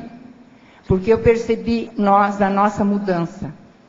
Foi muito forte a questão de muita gente jovem que nos questionaram muito a respeito de como vocês, duas pessoas de idade, estão deixando todo o conforto que vocês têm, a acolhida que vocês têm, especialmente por parte da família. Vocês estão dando um exemplo, né? Que mesmo nessa faixa etária vocês estão reciclando, é aquilo que a gente comentou, a síndrome do já ganhou não existe para vocês, vocês estão renovando, querendo estar mais próximo das pessoas com as quais vocês se identificam e querendo, vamos dizer assim, dar algum exemplo, alguma retribuição, algum elemento novo na vida de vocês. Sim. Essa renovação é fora de série. Porque realmente eles nos questionavam muito assim, o que vocês estão ganhando com isso? O que é que vocês estão procurando? Agora, a quem vocês querem servir? Foi muito forte assim o nosso desenlace, mas nós visitamos todos os parentes e colocamos o que realmente nós queríamos. Integrar uma nova comunidade, onde nós tínhamos a chance de ter desafios. Eu lembro do grupo onde nós atuamos muitos anos na questão popular. Aconteceu um encontro no dia 1º de maio, nos convidaram. Primeiro nós ficamos em dúvida, nós vamos ou não vamos? Aí no final, chegamos ao acordo que nós íamos sim. E no final do encontro, eles fizeram reuniões e tudo mais, quais são os nossos desafios para o futuro. E nós percebemos que a partir dos relatos do trabalho de grupo, não há mais desafio dentro do movimento. E agora, nós fomos dar uma... Vocês teriam que ter gente com cotoveloma, senão eu ia gritar, sabe por quê? Lá é Torres. Torres quer dizer de castelo. Sim. Realmente. Essa turma da monarquia não quer perder, né? Lógico. Mas aí aconteceu, eles, no fim, me elegeram para eu ser a coordenadora do próximo encontro. E eu não estava, nós estávamos dando uma caminhada na mata, que era um lugar muito lindo. Chantagem. Aí eu cheguei perto, pedi o microfone e coloquei, eu tenho um comunicado a vos fazer. Balbino e eu estamos mudando para Foz. Eu só olhei as fisionomias, foi uma coisa, boca aberta, agora, sabe, todas as formas possíveis. Agora, Reinaldo, Renata, você e o Balbino trabalharam muito bem. Eu já vi caso diferente disso aí. Sim. O casal veio para cá, depois que estava aqui, telefonou para lá. Foi que eles não queriam receber nenhum problema. Mas nós não queríamos deixar nada de... Agora aí a turma de lá pergunta assim, e quando é que vocês vêm aqui agora? Daqui uns 3 meses nós vamos aparecer. É isso mesmo, só em final de agosto. Eles perguntam, né? Sim, muito, muito. Agora, mas foi muito agora, legal. A base é 3 meses depois. Para deixar sentar as coisas. Porque nós deixamos questionamento e eles perceberam. Aí eu falei, não temos nada mais a ver com crenças, nada a ver, nós vamos nos dedicar à pesquisa. Agora, o problema é que você era uma espécie de prefeita lá, né? O problema é esse. Uma referência. Acabou. Bolas era referência em tudo. Agora, Reinaldo, eu acho que você já fez uma maxi-dissidência da religião, agora também fez desse grupo, Karma, né? Isso aí é um exemplo, realmente. Vale a pena você pensar nisso. E, o Balbino, junto a coisa mais séria é o Balbino. Foi mais sério. Tá certo, muito obrigada. Aí você deslocou a torres, algumas torres desapareceram de lá, pelo menos 2. Entende? Lá tem menos torres do que havia antes. Waldo, você falou outro dia aí sobre o líder, de modo geral, você falou que o líder ele tem a tendência ou de estar mais na euforia ou na depressão. É difícil o líder ele acertar, ele ficar mais equilibrado em função do papel que ele exerce. Qual que é o principal motivo disso? Seria um descontrole energético? Porque geralmente ele tem falta que estar de criando coisa nova. E para criar coisa nova, mexe com um processo quase sempre patológico. Levanta poeira. Então cria uma crise de crescimento. Mas daí... Se aquilo for artificial, o negócio vem em cima dele. Aí ele entra em depressão. Como assim artificial? Se for artificial, se for uma coisa que não funcionou bem, não se adaptou, faltou um pouco mais de, vamos dizer, as possibilidades da praça, do ambiente, a condição, o povo. Então ele aí entra em depressão, porque não correspondeu todo o esforço que ele fez. Agora, se ele obtém esforço e chega num triunfo, ele entra em excitação. Então, às vezes, esse camarada, ele é bipolar. Mas isso aí é uma falta de domínio energético também. Mas olha, um bom número de líderes tem esse perfil. É só observar. Mas como... Então, por exemplo, todos aqueles que eram muito perturbados, se houve uma perturbação maior, ele se sai melhor do que aquele que é. Isso é o povo que acha, psiquiatra. Ele se sai melhor do que aqueles que são mais certinhos. Você está entendendo? Mais equilibrado. Agora, eu tenho uma terceira posição. É o cara equilibrado em qualquer posição. Então, isso a psiquiatria ainda não conhece esse povo. Eles não dão valor para isso. Agora, tem livros sobre esse povo, falando sobre isso. Principalmente os líderes políticos. Sim. E o que falta para ele acertar para um líder desse... Falta ter essa conjugação de equilíbrio permanente para não ficar nem deprê e nem superexcitado. É ficar no meio ambiente, no meio da situação. Em média, os virtudes esses. Quer dizer, a virtude está no meio disso. Ele tem equilíbrio, tanto numa condição quanto na outra. Não tremer. Aquilo que eu falo. Entende? Observa que você vai ver. Agora, tem que ler livros para ver. Agora, se for pela psiquiatria, a psiquiatria acha que a maioria de líderes são tudo doidos. Porque eles não estudaram psicógrafo. O psicógrafo é da psicologia. Agora, na psicologia, os americanos, junto com o povo lá, eles tiraram o negócio e desativaram aquilo, não falaram mais no assunto. Porque senão, você pensa bem se levar um estudo de levantamento psicológico dos líderes do Senado do Brasil. É aquilo que o Lodge fala. Se gritar, pega ladrão, não fica um. Transforma tudo no manicômio. Entende? É a mesma coisa. Vai internar todo mundo. É. Vai internar todo mundo. Vai. Então tem uns que você vê, olha às vezes na televisão, aquele canal do Senado. Olha as caras dos caras na hora que estão. Você vê pelo jeito. Cachorro doido. Cara de cachorro louco. É aquilo que você fala da pessoa saber encenar na hora que precisa, ter veemência, mas não perder a... É o que eu tento fazer com a minha vida. Eu não sou bom nisso, mas eu, pelo menos, sou consciente e faço. Então, por exemplo, eu posso ficar veemente aqui para mostrar a coisa, mas não tenho adrenalina. Entende? Meu coração não dispara com isso. O problema disso aí, eles fazem isso e não sabem voltar. E isso é histrionismo, eu sou histriônico. Por isso que eu falo que eu sou o bobo da corte, né, da conscienciologia. Entendeu? É o bufão, chama isso. É o cara que fala a verdade para o rei. Agora, o rei são vocês, rei e rainhas. Hoje de manhã mesmo eu falei rainha, princesa e cortesã aqui. Professor. É isso. Aqui no B. Na página 49, no item 8... Você coloca que as consciex das centrais e das parapsicotecas foram parapreceptoras. Explica melhor essa relação da tarefa de parapreceptoria com a central e com a parapsicoteca. O caso é o seguinte, eles têm que estudar muito, eu não estou falando estudar do ponto de vista intrafísico nessa dimensão respiratória, não é isso? Eles têm que estudar muito o problema geral, multidimensional do cosmos.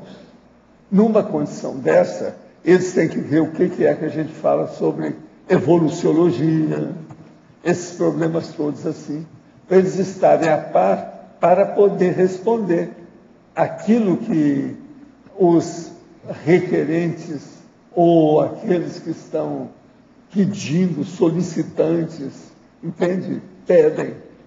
Então, para isso, são pessoas, são professores, que sabem responder a todas as perguntas, igual aquilo.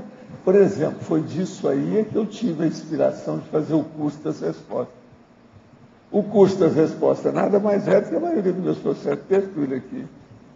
Isso é um preparo para nós todos para trabalhar nas centrais dessa física.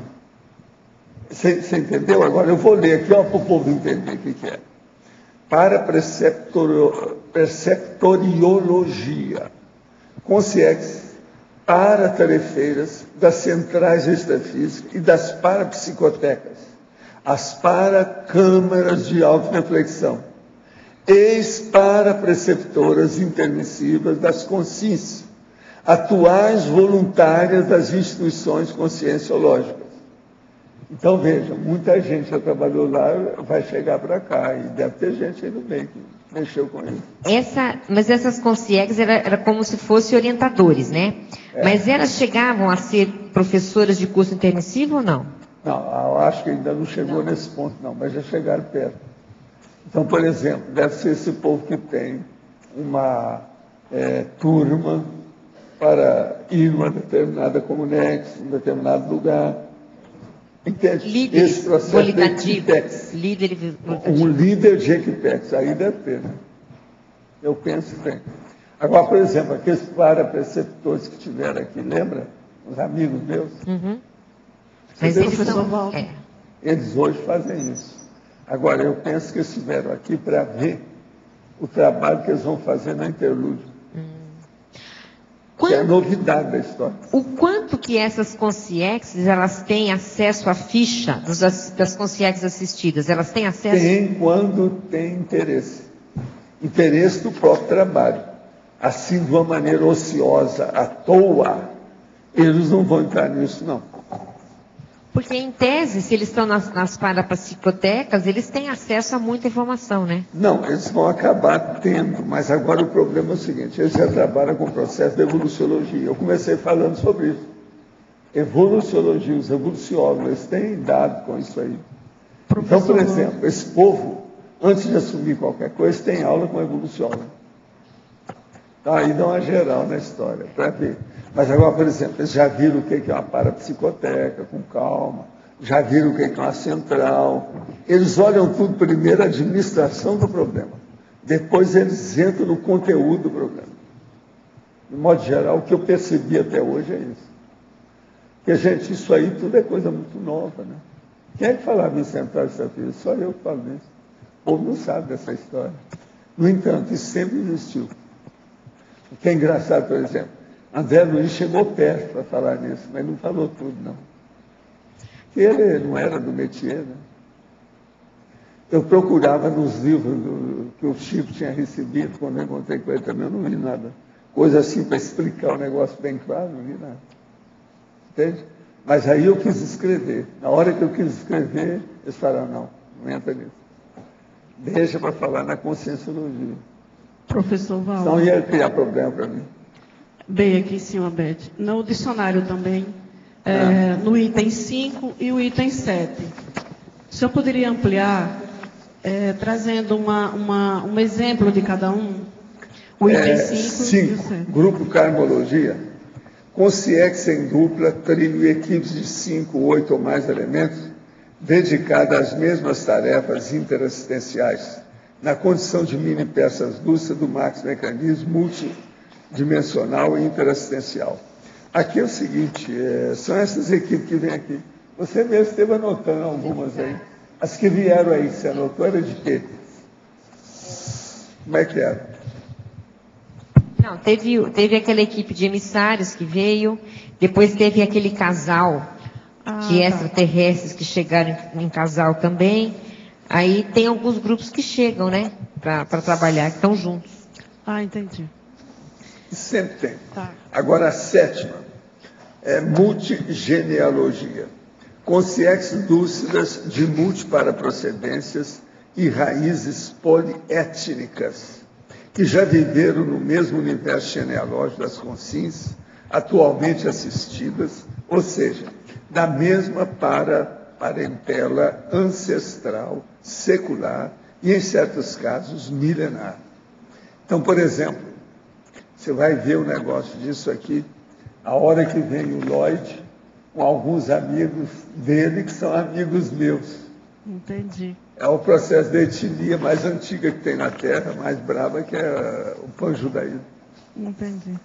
Está claro? Uhum. Pedro, agora aqui, professor Valdo, no primeiro dia que pedi para o senhor colocar o nome de minha filha na sua TENEPS, ela tem edema linfático. Não sei se foi coincidência, mas durante a noite ela gritou 2 vezes. Isso tem alguma relação com a limpeza energética?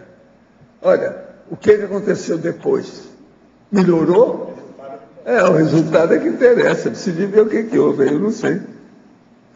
Sou tenepsista há 1 ano e meio e cresci muito nesse período. Apesar de ainda não saber com detalhes o que ocorre na minha TENEPS, penso que está tudo certo, pois as percepções são parecidas com as descritas no manual. Minha preocupação não é comigo, e sim com os que estão à minha volta. Percebo que a minha esposa sofre com assédios extrafísicos e meu comércio não anda bem. Sinto vergonha por não ser capaz de resolver meus problemas sozinho. Gostaria que o senhor me desse alguma orientação com esse breve relato. Peço também que coloque minha esposa e meu comércio em sua TENEPS. Ok, nós vamos pôr. Ele é lá da cidade de São Paulo. Agora, o caso todo aí é o seguinte, eles estão tentando te ajudar e acertar a sua vida. Eu acho que você precisa se organizar para ver onde bate pino em tudo, não é só no comércio, não. Ver se tem fissuras, algum lugar aí que precisa de acertar. Porque estão te dando apoio aí na história, isso aí é para melhorar.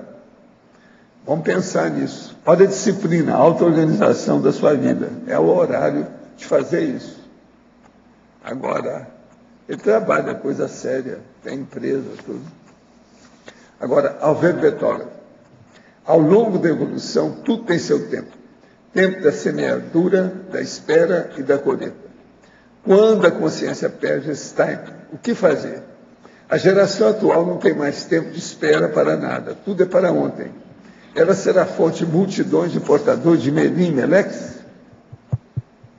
Depende de cada caso, né, do que elas vieram fazer aqui. Mas, em geral, se não há reflexão, há uma tendência de predominar a instintividade, a impulsividade, e aí os atos, vamos dizer assim, anticosmoéticos tendem a aparecer, e depois vem o arrependimento, o remorso e assim por diante. E com relação à primeira pergunta, o ideal é tentar ver o que precisa ser feito enquanto você ou quem for ainda está aqui nessa dimensão, e, vamos dizer assim, fazer uma reprogramação, ver o tempo que ainda se dispõe, e ver o que é prioritário nesse tempo. Mesmo você, teoricamente, tendo perdido o bonde, o parabonde, seja lá quem for, estando nessa situação, existe o plano B, o plano C, o plano D, justamente para isso. A pessoa ela vai dispor de menos tempo, ela vai ter que priorizar mais, mas a técnica da reciclagem é justamente isso. Ela visa esse desiderato. Agora, Alberto Bertola, Enfatologia, página 6, 4ª linha. Poderia aprofundar o hábito de se vender o próprio tempo e a supervalorização patológica do tempo? Exatamente, essa foi a primeira pergunta da tertúlia, e é o que normalmente se valoriza hoje na sociedade. Por trás da venda da própria força de trabalho, existe, na realidade, a alocação daquela personalidade, daquela pessoa, daquele trabalhador, naquela função. E eu comentava que a maioria das pessoas que não estão satisfeitas com o próprio trabalho, com a própria função, gostariam de estar empregando o próprio tempo de uma outra maneira. Então, isso é uma realidade que existe na sociedade atual, e o que a gente quis chamar a atenção aqui para a pessoa ponderar sobre isso, ver se é o caso dela, ver como que ela lida com essa situação, para justamente não entrar na síndrome da pressa, que é você supervalorizar o tempo, tá o tempo todo correndo de um lado para o outro, e aí mais uma vez não ter tempo de pensar, de planejar, de refletir, e assim por diante. Professor, meu quarto fica próximo ao jardim de minha casa. O jardim possui uma grande diversidade de espécies. Gostaria de saber se há plantas que interferem negativamente na prática da TENEPS. Que tipo de planta devemos ter em nosso jardim? Fizeram uma pergunta aqui que eu não sei se é a mesma, há uns 2 dias. Ô, Roberto, fala aí uma série daquelas que sejam negativas. Ô, Antônio, se você puder, eu quero conversar com você depois da abertura.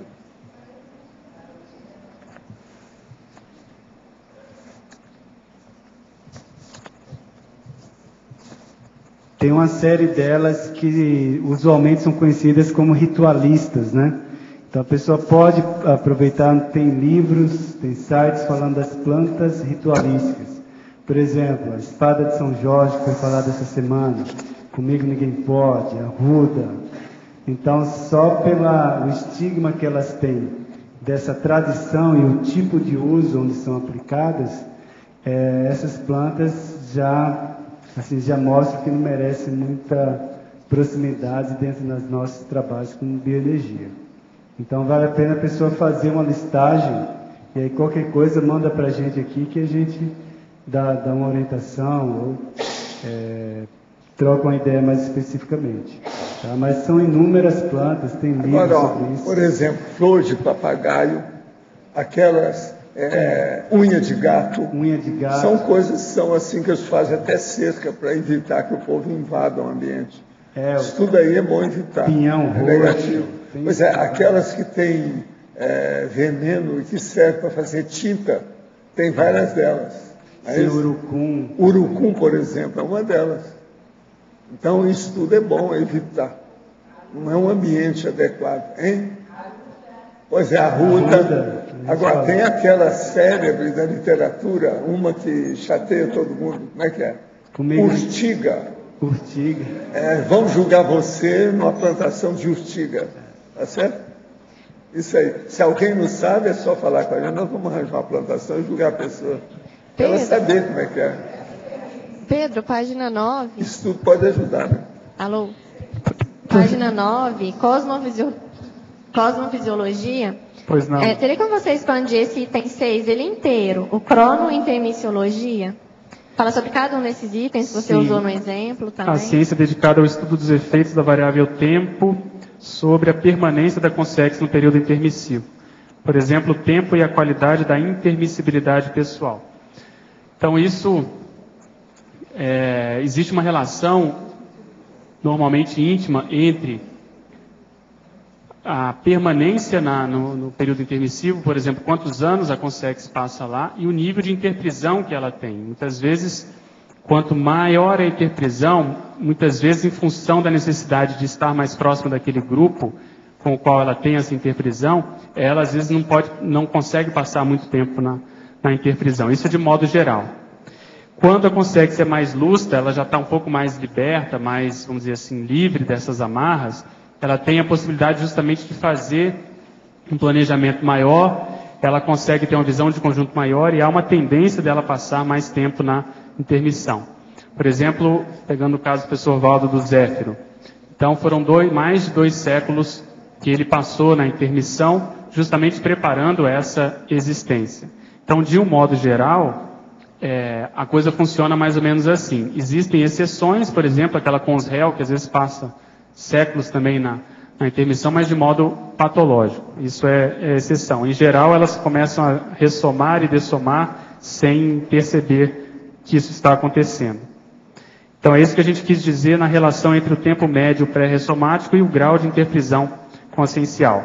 Se você olhar o item anterior, número 2, da cronocarmalogia, tem relação com isso. Essa ciência dedicada aos efeitos da variável tempo sobre a qualificação da ficha, tem um capítulo dos 700 experimentos que o professor Valdo comenta que, em geral, para a gente conseguir passar desse ciclo grupocármico da interprisão à policarmalidade, e lá são alguns estágios que existem, isso demora, em média, 7 séculos e meio. Então, vamos supor, a pessoa matou a outra, até ela conseguir se liberar dessa condição, passar pela situação de vitimização, até a recomposição, a libertação e a policarmalidade, em média, isso demora 7 séculos e meio. Então, com base nisso... Se fez o Jack Estripador, é mais. Isso aí é uma média. Isso é uma média da pessoa, às vezes, vamos dizer, concorrer ou ter esse ato. Mas se existem agravantes, se a pessoa tem ali requintes, vamos supor, de crueldade, se ela já tinha alguma informação, alguma lucidez, a tendência disso é até piorar. E também o que entra nessa equação é a qualidade das próprias vítimas. Então, se a vítima, às vezes, é mais cosmoética, mais lúcida, ela acaba ajudando o algoz a caminhar mais rápido no processo evolutivo. Então, eu tenho interesse sobre isso, principalmente por conta dessa mensuração. Então, se a gente puder ter uma noção mais exata do nosso ciclo multiexistencial pessoal, quanto tempo nós ficamos, por exemplo, na última intermissão, quantos anos isso aconteceu, o que nós estamos fazendo, qual foi a predominância de tarefas que estavam nesse contexto, tarefas mais assistenciais, mais voltadas ao ego-karma, ao grupo-karma, ou já, de algum modo, a gente começou a vislumbrar o processo de policarmalidade. Então, a cronointermissiologia está dentro da cronokarmalogia, para sintetizar. Valdo, aqui no ar. Ontem, quando você falou da questão assim, de que tem pessoas que não fazem curso intermissivo, mas que têm capacidade de aplicar a técnica da INVEX, por exemplo, eu fiquei encucada assim, de pensar, se uma pessoa tem assim, a aceitação, tem afinidade com ideias, já tem um certo nível cognitivo para conseguir aplicar a técnica, o que leva ela a não fazer o curso intermissivo? Tem um pouco a ver com isso que ele falou? Vamos pensar mais alargadamente, vamos estender isso. E o tanto de gente que mexe com parapsiquismo dentro das religiões e que não fizeram curso intermissivo? Pensa nisso. Muito pior. O povo está tudo intestado numa coisa e fica naquilo. Se bitola, se entra naquilo, cria priorismose, a pessoa não sabe sair daquilo. Mas, assim, tem que ter universalismo. A pessoa tem que caminhar para a mega fraternidade. Se ela ficar bitolada com uma facção, alguma seita, uma iniciação que é fechada, você está entendendo? Aí torrou tudo. E é o que acontece há milênios com a maioria aí. Inclusive a gente era assim. A gente escapou. Quer dizer, essas pessoas, às vezes, elas não vão ter muito fruto, né? Porque em algum momento a técnica vai bater na cabeça dela. Elas já teriam visto com discernimento o universalismo da mega fraternidade. Se não vira, porque é bicho. Então, elas estão aí querendo se transformar em santa, é o que as religiões arranjam. Elas arranjam vamos dizer, a cenoura das éguas, para as éguas, para a égua correr. Então, é tapiação, é ilusão. Por isso que eu meto o pau. O processo da religiosidade é um dos piores que existe na Terra, em todos os tempos. Agora, chegou a hora que a gente tem que enfrentar isso, a maturidade da Terra. O caminho agora é a extinção da religião. E você veja, nunca houve tanta gente materialista metendo o pau na religião. Gente, quiseram até segurar o Papa, pela primeira vez eu vi isso na minha vida inteira. Processar o Papa que ia lá na cidade que eles não estavam querendo que fosse no país, na Inglaterra. Isso aí mostra que já era. É o princípio do fim. Agora vai demorar muito. Por quê? Esse negócio tem milênios e milênios, como é que fica? Agora, os principais aí são os judeus. Depois dos judeus, tem que estudar o resto. Judeus, depois, quer dizer, o pan-judaísmo, depois, Igreja Católica.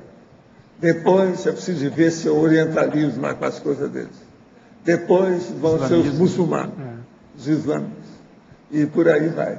Depois vem essas seitinhas que tem por aí afora. Agora, isso é duro. Agora, Valdo, então, a pessoa tem que pensar em favor dos outros. A humanidade e a para-humanidade. Se ela pensa assim, alarga a cosmovisão dela, tudo melhora. Aí vem isso que nós chamamos de mega fraternidade. Dentro do diagnóstico diferencial que a Cristina trouxe, se a pessoa ela cria muito problema, por exemplo, dentro da técnica da INVEX, vai contra, não admite, acha que é assim, que é assado, um dos diagnósticos é justamente ela não ter feito o curso intermissivo. Se a pessoa não entende, não se adequa e começa a querer todo meter um pau, é um dos diagnósticos possíveis. Já vi gente que deixou a TENEPS, que descobriu que, não, eu realmente estou forçando a barra. E já vi gente que falou assim, não, eu vou fazer o curso intermissivo, mas agora vou fazer tudo agora, tudo que eu puder. Correr atrás. A hora que eu chegar lá, eu já sei até a primeira aula. Isso é o cara que veio me falar. Ele está certo. Para conscienciólogo, né? Esse sim é o da determinação. Quem é determinante, quem é firme, tem coragem, se enfrenta, arranja auto-organização, esse anda mais rápido, fura a boca do balão. Entende? É o caminho. Agora, ó, nós estamos esperando, então, agora os futuros... quantos são? 500? 500. Viu? 1000 verbetes, ó. 1000 verbetes, tá certo? Os nossos comerciais, por favor. Obrigado. Hoje tivemos 67 assinaturas no livro de presença, 19 perguntas presenciais, 12 perguntas online. Temos hoje os recados da AMI sobre o curso 40 Manobras, o Oswaldo sobre a Assembleia Conselho Conselho dos 500, o Jader sobre o curso TENEPS, o João Paulo sobre o debate e sobre a TARES para Jurídica, o Rafael. Agora com vocês, Eliana, sobre o programa Amigos. Boa tarde. Hoje, de qualquer lugar do planeta, nós podemos participar da produção da Enciclopédia da Conscienciologia via internet. Você pode participar assistindo às tertúlias diariamente, você pode participar do curso de herbetografia à distância, você recebe as orientações, as revisões dos revisores quando você manda o seu verbete à distância e, melhor ainda, você apresenta o seu verbete de qualquer lugar do planeta via Skype, via internet. Tudo isso, toda essa estrutura, ela é mantida em grande parte com os recursos do programa Amigos da Enciclopédia. Então, veja a importância disso, você que é teletertuliano, que é um verbetógrafo à distância, e aumente e reforce o seu vínculo consciencial com a enciclopédia, se tornando amigo ou renovando a sua inscrição. Entre em contato com o CAEC 45 35 25 26 52, diariamente das 8 às 18 horas. Muito obrigada. Olá, eu estou aqui para convidar a você a participar do próximo curso 40 Manobras, que ocorre no mês de julho, no campus do CAEC, em Foz do Iguaçu. Eu recomendo esse curso para aqueles que não têm muita experiência da Conscienciologia, por ser um curso sem pré-requisito, bastante prático e divertido, inclusive, em cima de dinâmicas interassistenciais. Eu recomendo esse curso para quem já tem experiência na Conscienciologia, para compreender melhor como está o seu domínio energético, poder avaliar o seu desempenho nesse aspecto. E para aqueles que já fizeram o curso 40 Manobras, eu também recomendo repetir o curso, para você poder estar comparando como é que foi o seu upgrade depois do curso e refinando alguns pontos que no primeiro curso você nem teve tempo para reparar. Lembrando sempre da qualidade do nível da equipe extrafísica especializada na questão da energia. Em particular, no mês de julho, o curso vai acontecer em 2 ocasiões, dia 9 a 12 de julho e dia 13 a 15 de julho. Nas 2 ocasiões, logo em seguida, ocorre um acoplamentário. Essa é uma das vantagens de fazer o curso 40 Manobras no campus do CAEC. É você poder usufruir desse sinergismo de mais de um curso desse nível ocorrendo assim seguido, né? Então você numa única viagem aproveita e já faz os 2 cursos, o 40 Manobras e o acoplamentário. E se você tiver um bocadinho mais de tempo, eu também recomendo fazer o História do Parapsiquismo, que ocorre 6, 7 e 8 de julho. Aí você tem o pacote completo. As inscrições são feitas na recepção do CAEC, telefone 45 35 25 26 52. Obrigada e até lá. Boa tarde. A Comissão de Gestão do Conselho dos 500 informa a todos vocês que no próximo dia domingo, 24 de junho, às 15 horas, no discernimento, será efetuada a próxima Assembleia Geral dos Conselhos dos 500. Nela temos a seguinte pauta. Ponto 1. Proposta de alteração do mandato dos conselheiros da Comissão de Gestão. Ponto 2. Eleição de 5 novos membros para o Conselho dos 500. Nesse sentido, justamente necessitamos a presença de todos vocês para a eleição desses 5 novos membros. No ponto 3, a Comissão de Segurança da Cognópole Foz fará uma apresentação dos trabalhos desenvolvidos até a presente data. E por último, no ponto 4, temos uma proposta de organização do curso sobre consciência política, tendo como público-alvo a CCCI e os cognopolitanos. Muito obrigado. Boa tarde, pessoal. Eu gostaria de fazer um convite àqueles que não querem perder tempo, haja vista que o verbete de hoje foi sobre tempo procesogênico. Então, para aqueles é um curso também que é direcionado àqueles que querem investir mais em autoconhecimento, em desenvolvimento parapsíquico, em autodefesa, enfim, em aproximar-se dos atributos relativos à multidimensionalidade. É o curso de TENEPS, que vai acontecer dia 24 de junho, ali no discernimento, na sala da CIP, tá? E onde você vai poder investir e tirar todas as suas dúvidas a respeito dessa técnica que é avançada, né? É um curso que é direcionado para quem não é tenepsista, para quem deseja conhecer mais sobre essa técnica, para aquele que está de primeira vez, que nunca ouviu falar de Conscienciologia, mas tem interesse em desenvolver ciência, aprender mais sobre assistência. Se você tem afinidade com assistência, se isso é um valor para você, se você vê como algo prioritário dentro do seu tempo de vida nesse planeta, então vale a pena investir nesse curso, tá?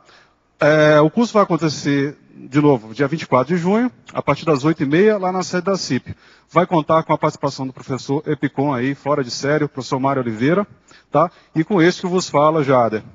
E as inscrições podem ser feitas pelo telefone 21 02 14 21 ou o 40 53 98 18. Muito obrigado, boa tarde. Boa tarde. Hoje eu vim fazer um convite sobre os debates do CAEC, que acontecerão nesse fim de semana. Primeiro, o debate de sábado. Vai acontecer uma parceria da Apex com a Conscius e o CAEC. Vamos estar falando sobre conscienciometrologia e proexologia. É uma palestra online, que o acesso é pelo site da Apex, www.apexinternacional.org. Nessa palestra a gente vai estar debatendo esses assuntos e fazendo esse cotejo, essa ligação, interligação sobre essas especialidades, conscienciometrologia e proexologia. Isso no sábado, a partir das 15h30. No domingo, vai ter uma palestra que será presencial e online, começando às 15 horas, fazendo o sinergismo entre conscienciometria, consciencioterapia e parapedagogia, respectivamente, com os professores Albert Alves, Rose Carvalho e Regrisson Alves. Então, esse vai ser às 15 horas e vai ser presencial e online na sala de EAD aqui do CAEC. E esse será pelo site da Conscius, www.conscius.org.br. Nesse tem BR no final. Então, esse vai ser no domingo, a partir das 15 horas, aqui no CAEC. Então, sábado às 15h30, domingo às 15 horas. Maiores informações na recepção do CAEC. Obrigado. Olá, pessoal, último recado.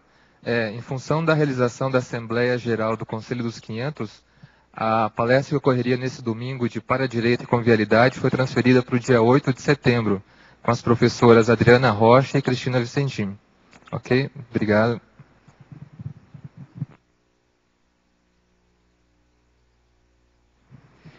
Para Para amanhã teremos o verbete autodisponibilidade itinerante. A especialidade é autopriorologia, de autoria do professor Marcelo Silva. Obrigado pela sua presença e até amanhã.